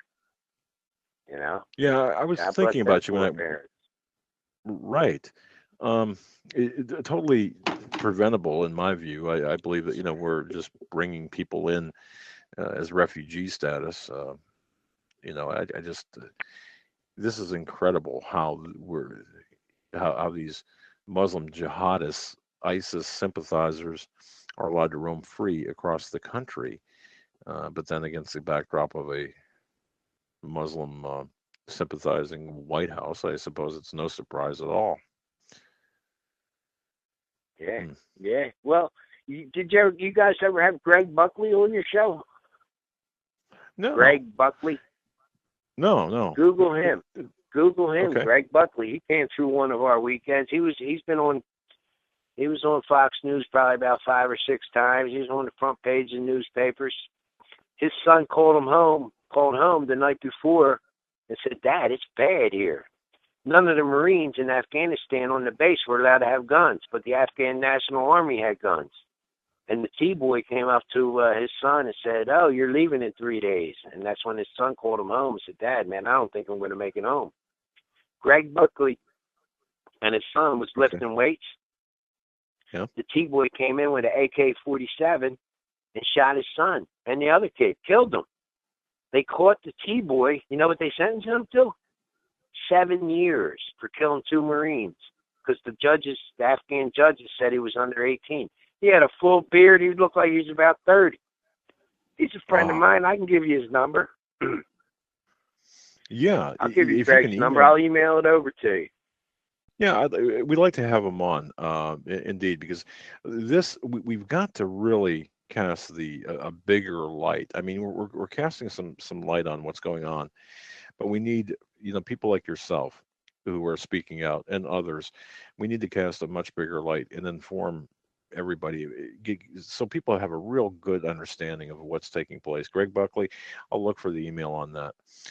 The last question I've got for you, Mr. Strange, is haunting me as well. When you were on last time, and I heard you in subsequent interviews, it seemed to me that your son, through his actions, he had drafted his will when he was home, something kind of uncharacteristic of his normal, everyday kind of activities. And he had mentioned some things, said some things, and you had this uneasiness. I could tell you were uneasy about him going back. Tell us about that a little bit. that was the first time in June 2011. He grabbed me by the arm. He said, "Dad, I got a will." I said, "What are you talking about?" He said, "Dad, I'm not effing around. Listen to me." 3 times. And he never mentioned the will in it's 8 years in the service, and almost 8 years in the service. Never talked about a will. And then all of a sudden, he talks about a will. He grabs me about, what's going on with this country, and the way he was, you know what I mean? And he knew something was going on, and I believe that he did deal with the people from Pennsylvania Avenue on a few things, and some of them high-topping admirals and generals. His intelligence, we knew Michael was smart. We didn't know he was that smart, and I believe they did train him, and he did pick up techniques. There was a guy in Michael's class when he first got in. The guy had 4 years of college, and he said, "Michael beat me in the math test." And the guy said to Michael, "What college you go to?" He goes, "I didn't go to college because I worked in a bar." You know what I mean? And I talked to this gentleman. He said it was amazing. Trigonometry in like 2 weeks of just them going over basics and other things from satellites and other, So, Wow. yeah. He was certainly an elite. I mean, the elite of the elite, elite warriors of our nation, and lost that day. I mean, boy, your story, Mr. Strange. I mean, it really rips the official military explanation of what happened with Extortion 17 and SEAL Team 6. It rips it apart. This massive cover up. I don't believe it was incompetence. I believe we're looking at a massive cover up here. Absolutely. Absolutely. Yeah. Absolutely. Yep. It was from by design. There ain't no way they weren't getting killed. That was designed. The whole thing with the Chinook, the tailman under the trees, on the rooftops, the call, everything. If the Rangers were in trouble, Tier 1, no, it's Quarry Tie. They changed it from the Rangers were in trouble because I said, no, it says here in the paperwork 6 times. It's the guy's statement. The Rangers were in no trouble. Oh, no, they were after Quarry Tahir, a high level. Oh, they were after Quarry Tahir. Quarry Tahir also knew. He moved to another village that night. He knew. Everybody knew. It was designed. They knew in May that they were coming, and it was planned and set up. It was designed. I mean, I would love to meet you and show you some of these pages. You'd be like, oh my God. Like I said, I'm not military, but I could see the triangle they set up. I could see the calls. And then over the years now, coming up on 4 years, the worst day of my life, I still look at the pages here and there. I mean, I got it embedded in my head that no matter what, they had backup after backup to kill these guys from what they knew, what Michael and them guys knew that was going on in this country. So you gotta go to the head guy, Barack Hussein Obama. He's got to answer, and some of them generals. How do they live with each other? How do they sleep at night? You can't justify that. I mean, you got to answer to the big guy at the end. How do you do that? You can't. For human lives. Right. You go to Arlington with me August 6th, you'll see the poor guys that had kids. Their kids are hugging the tombstones. Little children asking, oh my God, you know what I mean? And we shouldn't even, it shouldn't even be going on over there. Yeah, less than a month away. It'll be 4 years, and August 6th. Yeah. In fact, Mr. Strange, we will meet one day, if you'll grant us that honor, and we'll buy you supper, and we'll talk in person, because again, the story of Extortion 17, the loss of life, we need to keep the pressure on. And Larry Klayman is just a tremendous guy. He's done so much to expose the darkness, the the BS behind this Extortion 17 shoot down, or this takedown of SEAL Team 6. But thank God for Larry Klayman. Larry Klayman sent Obama deportation papers. You gotta love Larry Klayman. He's the only lawyer to ever sue a president win. He sued Bill Clinton. He represented 8 of Bill Clinton's girlfriends. He got 3 of them money. He's even got a sense of humor. He subpoenaed Bill Clinton's penis. You know what I mean? He's from Philly, Larry. I mean, he lives in California now, but you gotta love Larry. He broke the AT&T monopoly, Chinagate. You go to his website, you'll hear Bill Clinton when he was president talk. We can't all live like Larry Klayman. You go to freedomwatch.org. Oh yeah. Yeah, we've had some interaction with Mr. Klayman, and he's a great guy, and certainly he's after the truth. But well, in closing, we don't want to keep you all night here, but I just want to, first of all, I want to thank you for being the tenacious man that you are. And I got to ask you this: Did Obama ever send you the dry cleaning bill for the snot on the suit? Nah. I wish he would. I wish he would. Well, like my mom said, he's lucky your grandfather ain't alive. My dad would have been going right over the damn White House fence right in through the front doors to grab Obama. I thought about it. I said, man, I think they'll shoot me before I even get to the fence. Man. Wow.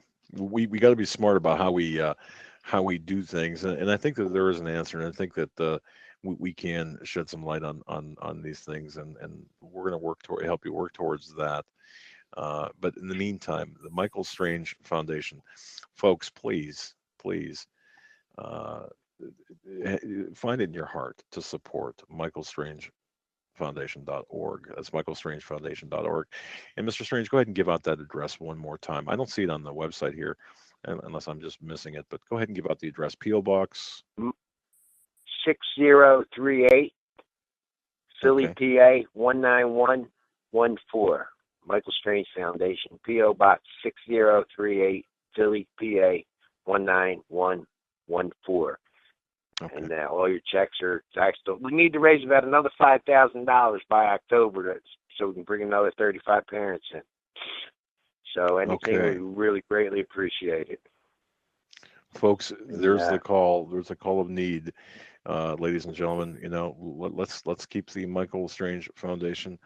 It's a cause I believe in. Knowing Mr. Strange, look, folks, it's a worthy cause. Let's keep Mr.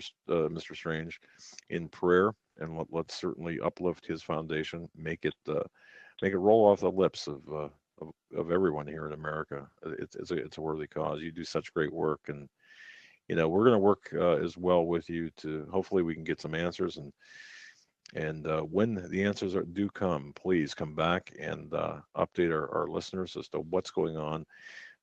Any new information about the death of your son. I do know that people are very, very intent on finding answers, and thank you for being so tenacious and unbending in terms of. Thank you guys. I can't thank you and your son enough, man. God bless you. Be well, be safe, and I'll send you over a couple emails, and thank you for your support. All right, brother. You take care. Thank you. All right, and we'll be in touch. Good night, All guys. Right. Good night, sir. All right.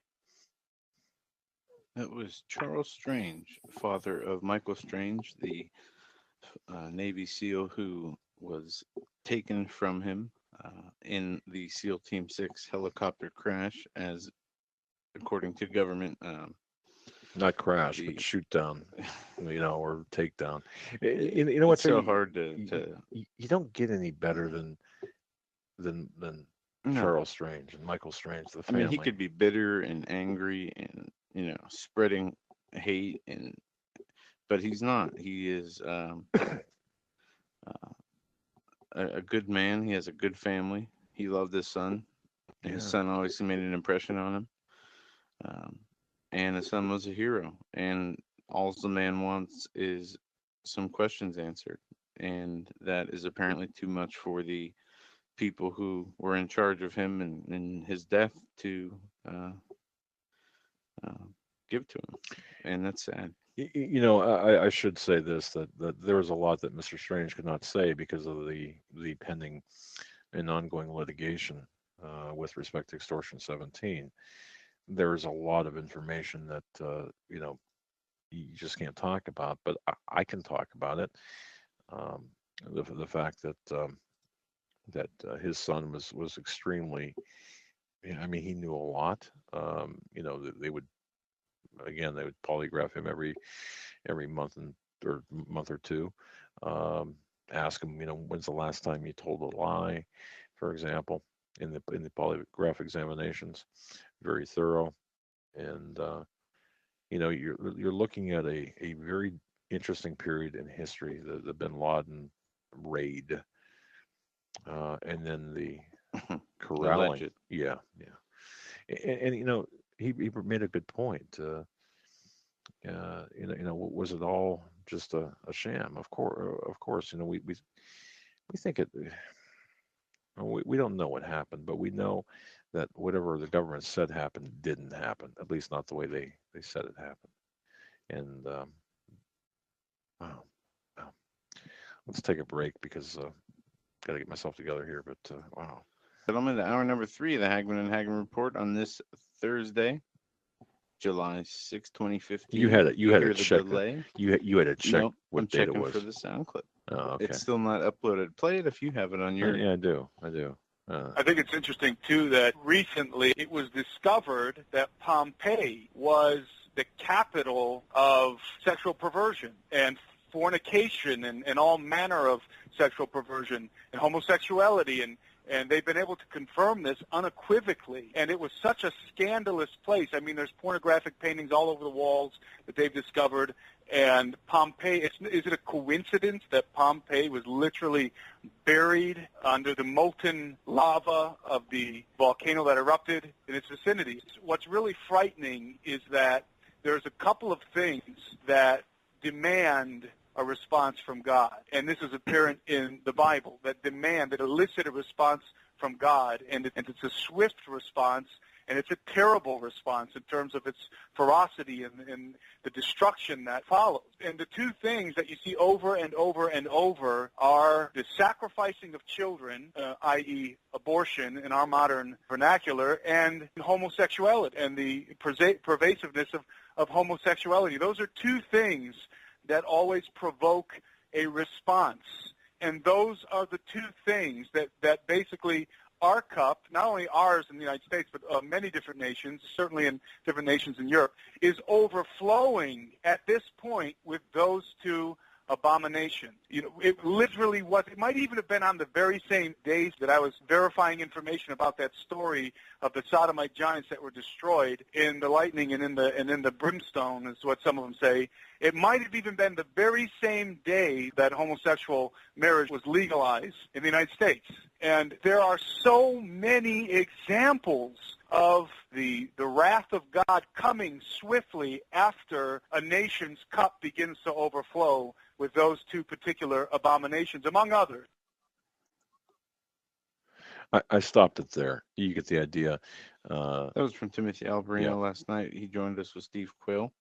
And fascinating show as always. Tim is always a guy who has done extensive research, not only on paper but in the field specifically. Exactly. And his life experiences, along with that research and gift of the Holy Spirit, him to do what he does, has made him a person who understands things that help us, comes on and helps us understand the way he sees things and what he's shown. What struck me is really pertinent and relevant is the fact that we are descending as a country into lawlessness. You see it. You have, and you heard Mr. Strange talk about it. The fact that he lost his son. His son was murdered. Period. He can't get any answers. The families of the 30 can't get any answers. It was obviously a setup. Anyone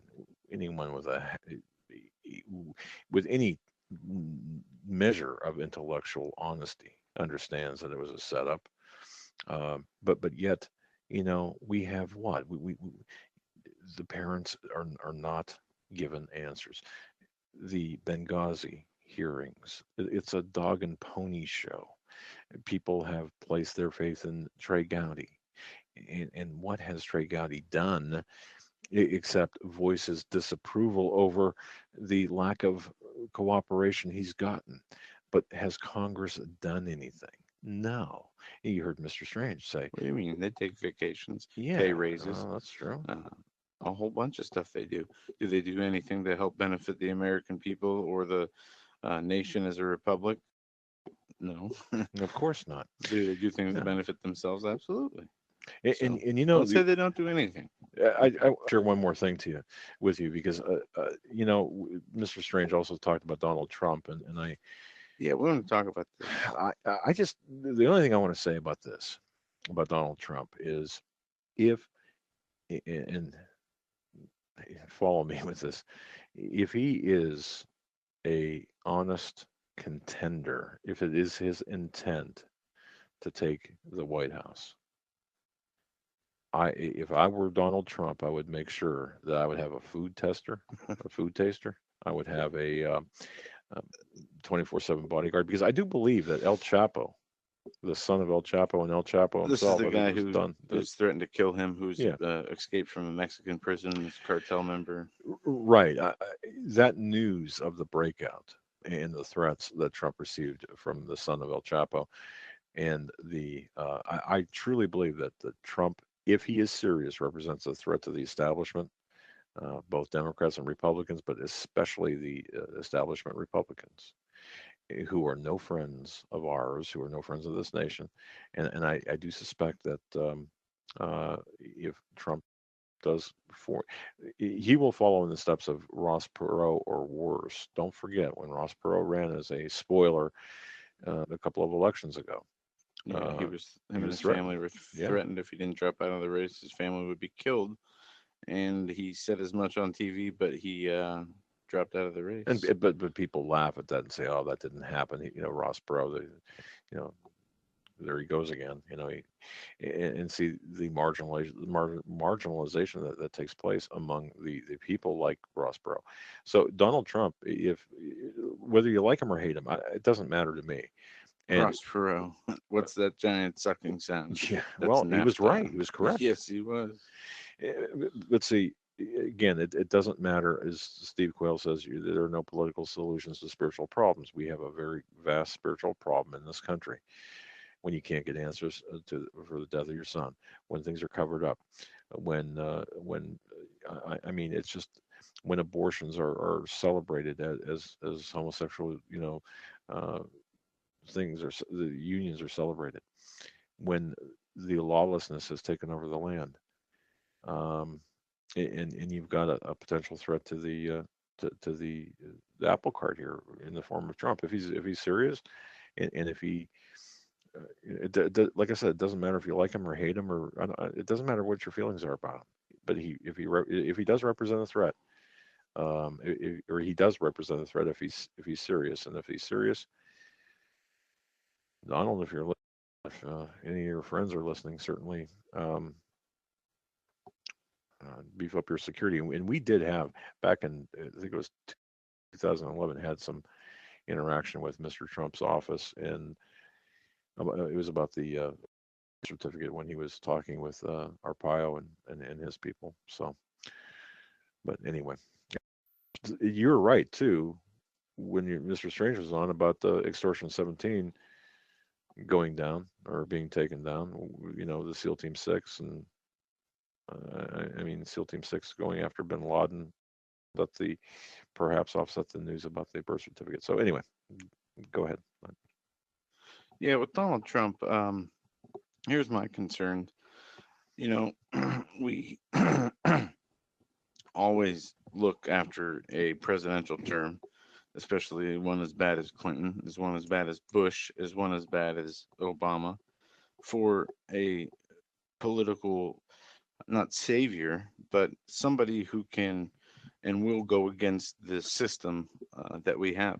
Obama hailed to be somebody who was going to make real change inside. He railed on Bush for all his policies, the wars, etc. Um, the domestic spying, the treatment of civilians, yet he turned around and ramped up all of Bush's illegal, spy surveillance on the American people. He signed NDAA. He put Obamacare into law. Now, for those of you who think it would be different if Mitt Romney or John McCain got into office, it wouldn't. Mitt Romney was the first governor to allow same-sex marriages in his state. Mitt Romney was the first one to allow health care to be paid for by the government or government subsidized health care in his state. So I believe it would be exactly the same. As we know, the agendas are bigger than the president's. They are only placeholders to carry out these agendas. So is it going to be different with Donald Trump? I don't know. If he really is different, he'll never get in. That's my opinion.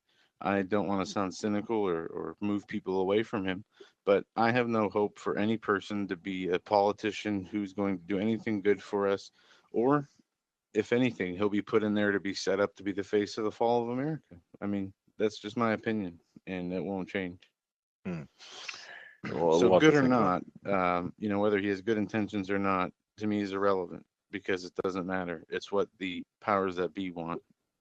And don't forget that all of the presidents, or the majority of the presidents, have been people who have been can trace their lineage back to royalty, and people laugh at that and say, "Oh, that's just BS. That's not true."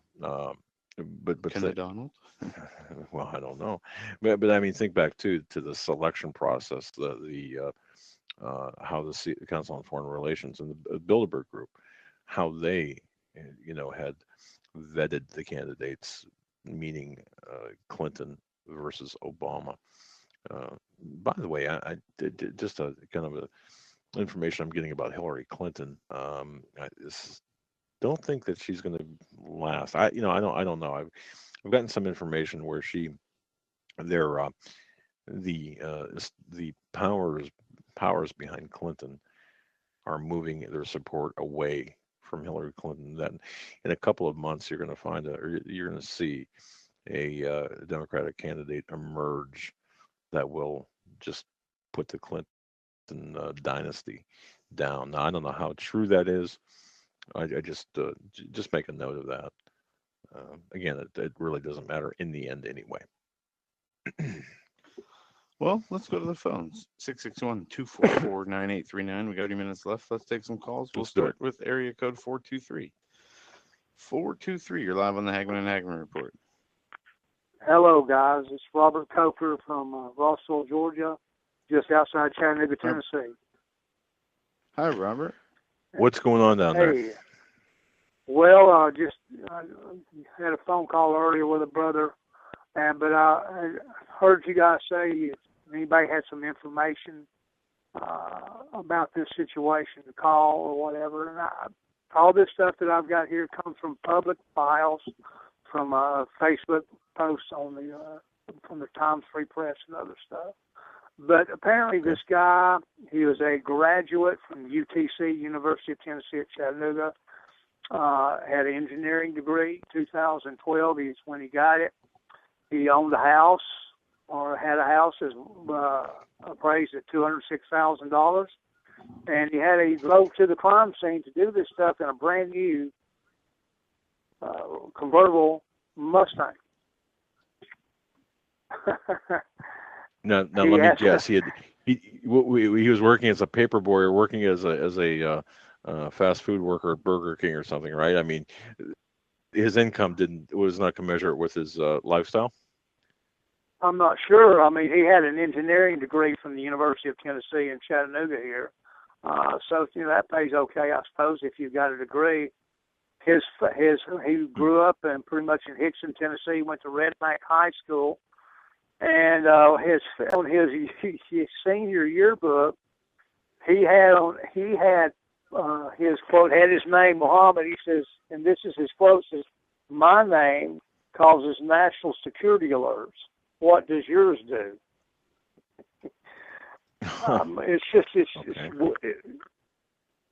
But 4 Marines are dead, as you know that. 1 police officer was wounded. This guy's dead. From what I'm reading here, and of course I'm being right here having privy to this stuff to a degree, the police have raided his house. and they pulled 2 women out in handcuffs.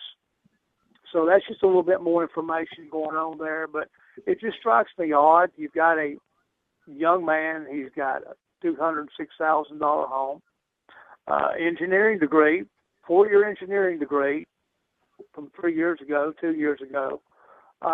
He's got a brand new Mustang drop top, and another thing here is the ISIS tweets. I'm sure you heard about that. The ISIS tweet. Oh yeah. Supposedly, this guy, the deal was done at 10:45 when the first shots were fired, and this ISIS tweet came in at 10:34, said just Chattanooga.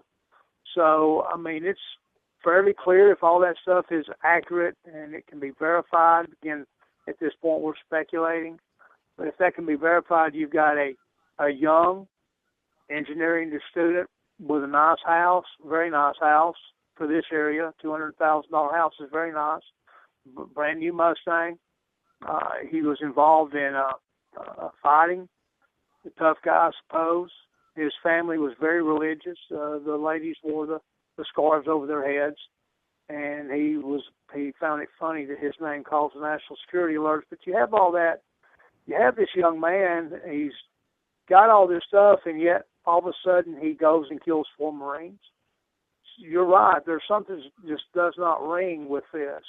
It's just like with the Root shooting in Charleston, there were 10 people in that room. One man, he had to reload his handgun 5 times. How come in those times 10 people couldn't have just physically overcome him? I mean, this stuff's just too weird to be. That's right. As it's portrayed. Yeah. Do you know anything about? We're getting reports, and maybe you can help us out on this. I think it was Monday, perhaps. There was some sort of a protest. Muslims staged a protest in Chattanooga against the American Taliban. Did you know about that? Actually, as I was scrolling through some stuff, I saw that here. And here, I mean, it's just right here. Signal Mountain man pleads not guilty in alleged plot to kill New York Muslims.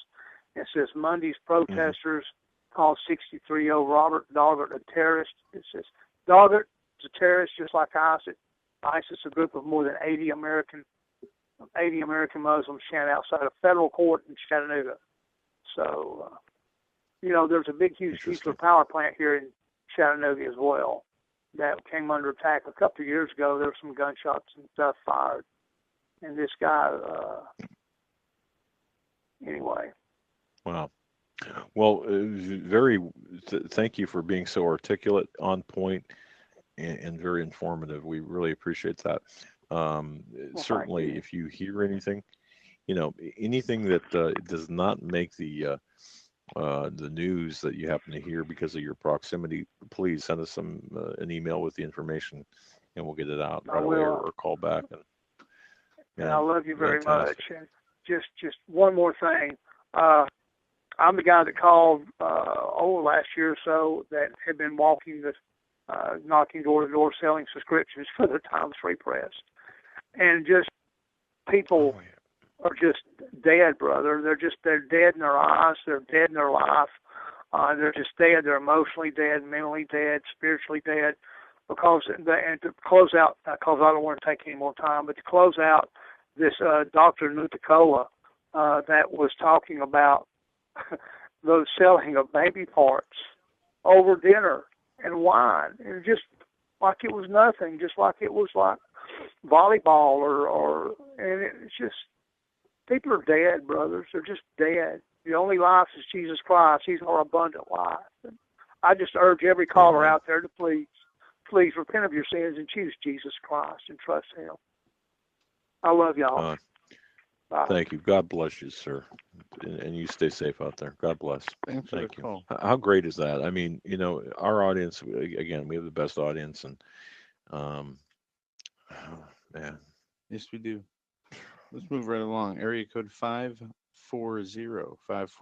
You're up next, live on the Hagmann Hagmann Report.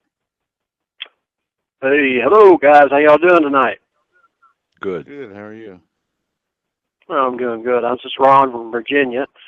and just wanted to call, kind of change the topic a little bit, but I just hadn't heard y'all talk about it tonight.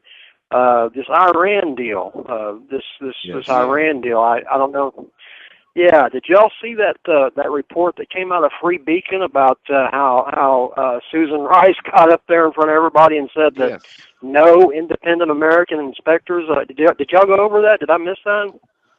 No, we didn't go over it, but we did. I did read the article, and let me go through the history here, because Susan Rice says this: money from Iran deal will be used to support terror. Is that the one? This is caller? from the Weekly Standard. This is separate from what he's talking about.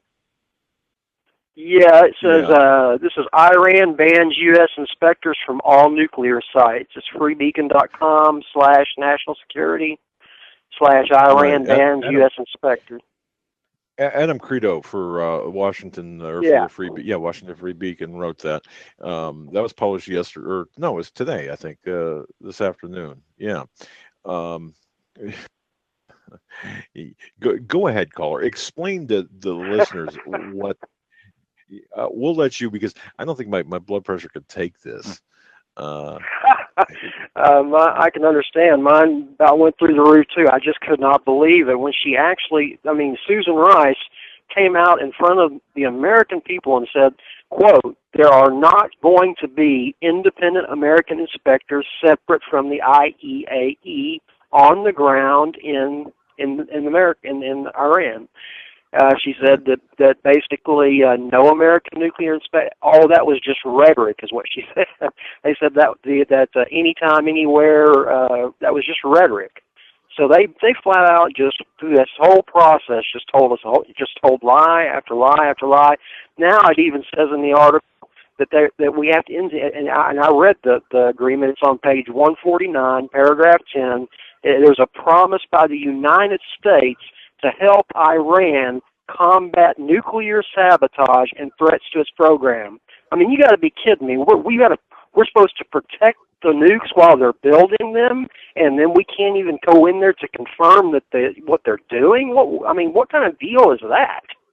You're exactly right, and that's why I don't think I could have uttered, put the words together and used coherent sentences. Yeah, essentially, we just, this has got Valerie Jarrett written all over it. Jarrett, of course, the representative for Iran and my goodness, Iranian-born and ties to Iran, still inking out this deal on behalf of Obama. This is Obama's left brain or right brain, I'm not sure which, but yeah. So you're right. We, oh my, okay. Susan Rice, National Security Advisor. Some National Security Advisor. Well, I don't understand. I can't even think of a logical or even a wacky conspiracy theory to come up with this to explain this.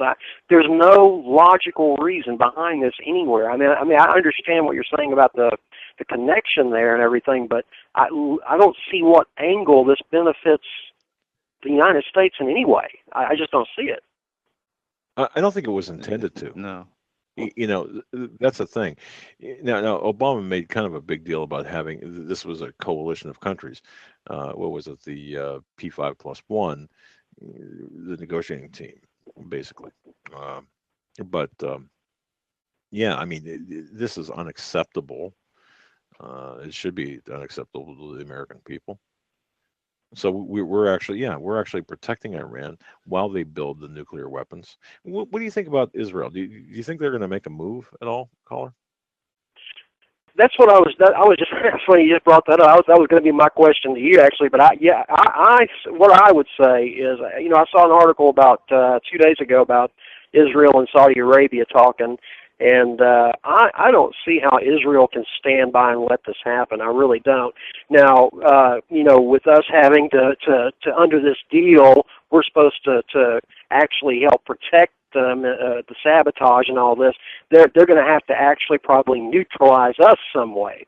See, now this whole thing has created just a foreign policy disaster with Israel. So if they do it, they're going to have to do it, very, very covertly. And and on top of that, they're going to have to make sure that the United States is not capable of defending Iran.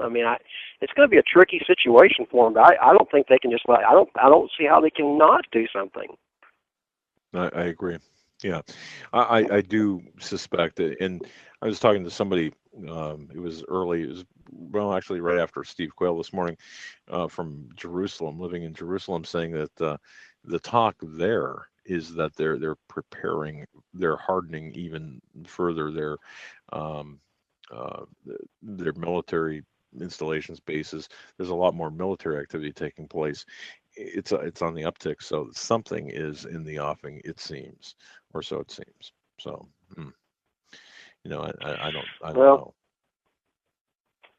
All right. Well, if I were them, I appreciate you guys. I know you got to get to other callers, and I appreciate everything y'all do, and God bless you, and y'all have a good evening. Thank you, brother. Thank you so much. I'm glad, Joe. I'm glad he brought that up because, isn't it funny? In the article in the Washington Free Beacon, I saw this before the show, and I thought,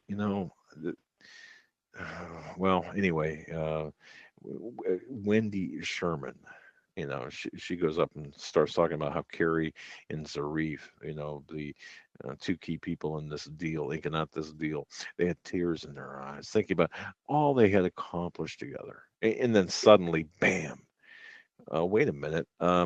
No, hang on a second. The Islamic Republic of Iran, that country, the government who wants to annihilate the great and little Satans, they won't allow one single American inspector, period. That's it. Yeah, no that member. Sounds like a good deal. Yeah, yeah. Oh, absolutely outrageous. Let's go to another caller. We're going to go to area code 815. You're up next. Thanks for holding. You're live on the Hagmann Hagmann Report. Hey, how you guys doing? Good. Yeah, my question is, do you guys think Jade Helm can provoke ISIS cells across areas like Texas to do a false flag and then maybe blame it on the Second Amendment? That's kind of a great question, because a lot of speculation out there about Jade Helm and what the actual purpose is. And I think, as we've said before, it's a multifaceted operation, but you saw what happened in Tennessee today. Is this, perhaps, will this serve as a platform, Jade Helm, that is, serve as a platform to instigate attacks like we saw, lone wolf attacks, or even coordinated attacks? Joe, we have gone back and forth over this. We have a conference table here in our new offices, and boy, we sat at the conference table and trying to work this out, and looking at documentation for Jade Helm, looking at the open source reporting, looking at some of the papers behind it. Bottom line, Joe, go ahead and answer that. What do you think? Jade Helm can be just about anything it can be a distraction. It can be a logistical application to move eyes and whatnot in certain areas. It can be scare tactic. It can be a actual to the American public. I think we still have to wait and see, what they're going to do. What Dave Hodges said really resonated with me, is the amount of coverage it's getting, the amount of, conspiracy fodder, they're calling it, is something that could make people look bad who, made predictions that it was going to be this or that. So I think it's a jack of all trades. And if something's happened, or if something is planned to happen, they'll be able to, say, oh, well, it's a good thing we had our people in place. So many drills have went live, and, many drills have just been that. But, we just don't know. Okay. Yeah. And I have to agree with you on that. I think it's, the possibilities are there. And I think that, the plans are made. or the objectives have been identified. Okay, the long-term and intermediate. Is that a Go ahead. perfect opportunity? It's a perfect opportunity to attack military men, which was the primary target for ISIS and military families when they're outside doing drills in the public. That's true, but the publicized number of people involved, the military people involved, is not really a significant number if you simply go with the published reports. You're talking, what, 1,500 military personnel allegedly, if you go with that. So boy, man, a lot of speculation. I don't know, but you make a good point. Did you guys have you heard the book A Day of Wrath by, I think it's William Farchtime? Yes. Yeah, they talk is that the title? about A Day of Wrath. It's called A Day of Wrath. It's by William Farchtime, I think. He's a respected historian in the military intelligence community, where he talks about a school shooting and multiple massacres across the nation by ISIS targets. And the reaction was that a lot of militias, they responded because they were mad against the federal government. So I just think that this Tennessee event is going to be a small thing, and then it might escalate up until September when the school season starts. And you make a very good point there. Excuse me. As we see the school season begin, it begins in different times in different areas, of course. You know what? We do have his book, Day of Wrath, actually in our library. I have to bring it out. Frankly, I have not read it, but nonetheless, you make a good point about the schools. We saw what happened in Beslan. We saw what happened, and the reaction. You just could not temper the reaction against the backdrop of Jade Helm if something happened to one of our schools, or even against the children at a daycare center. It's going to be a lot different than 1995 it was. So you're with Oklahoma City. So you're right. Caller, thank you so much for the call, brother. All right. Day of Wrath, I just want to say this. It's about a coordinated, and the caller is right, a coordinated multiple target terrorist attack in the U.S., and it's by ISIS. And I'm going to have to pick up the book here and read it. It's a novella. It's a small novel. It's an easy read. So, all right. So go ahead, sir. Well, we got about 8 minutes left. 205 is going to be the last caller. 205, thanks for calling. You were on the Hagmann Hagmann Report. You cut out there. Go ahead. We heard you. No, we can't hear you. 205, are you there? Oop, you dropped off. If you call back in the next minute, we'll bring you right back on. Meanwhile, Joe, I got an email. And thank you, Linda H., and thank you, Mary Jo. And Linda H. pointed us to something here. There's going to be a news conference at 11 o'clock p.m. Chattanooga local time about Chattanooga by the officials. We're going to be on top of that, folks. That's immediately following our show. We're going to be on top of that. And if there is anything that's worth, we're going to just check our website. But go ahead, sir. Yeah, and while we're waiting for the gentleman to call back, there's news out of Iraq today. There's no call yet. Iraqi conflict leaves nearly 15,000 civilian dead over the last 16 months. This according to UN Human Rights Office. They say the Islamic State group is the perpetrators behind this, but 15,000 civilians dead in Iraq during the 16-month period. More than 2.8 million people fled their homes. Now think about that number. 2.8 million. Okay. Yeah, and 1.3 million children. Right, and look what's happening in Syria. Okay, hang on a second, but look what's happening in Syria at the hands of our Western intelligence agencies. The number of people who are displaced and claiming refugee status who are being brought into this country. We displace them. We screw up their homes. Arab Spring, from the first shots of Arab Spring, done, planned by Western intelligence through to the present. This is all part of the larger, bigger picture.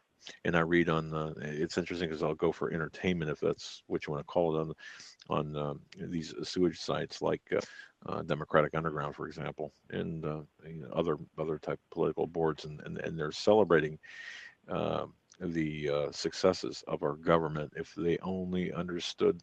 I mean, they're intellectually shallow, but if they only understood the bigger picture. Go ahead, 205. Hello. Yes, sir. Yeah, can you hear me now? Oh, Yes, okay. I don't know. You hung up on me a minute ago. Okay, it was just a little crazy there. No, I think you're on a cell phone, right? And it dropped off.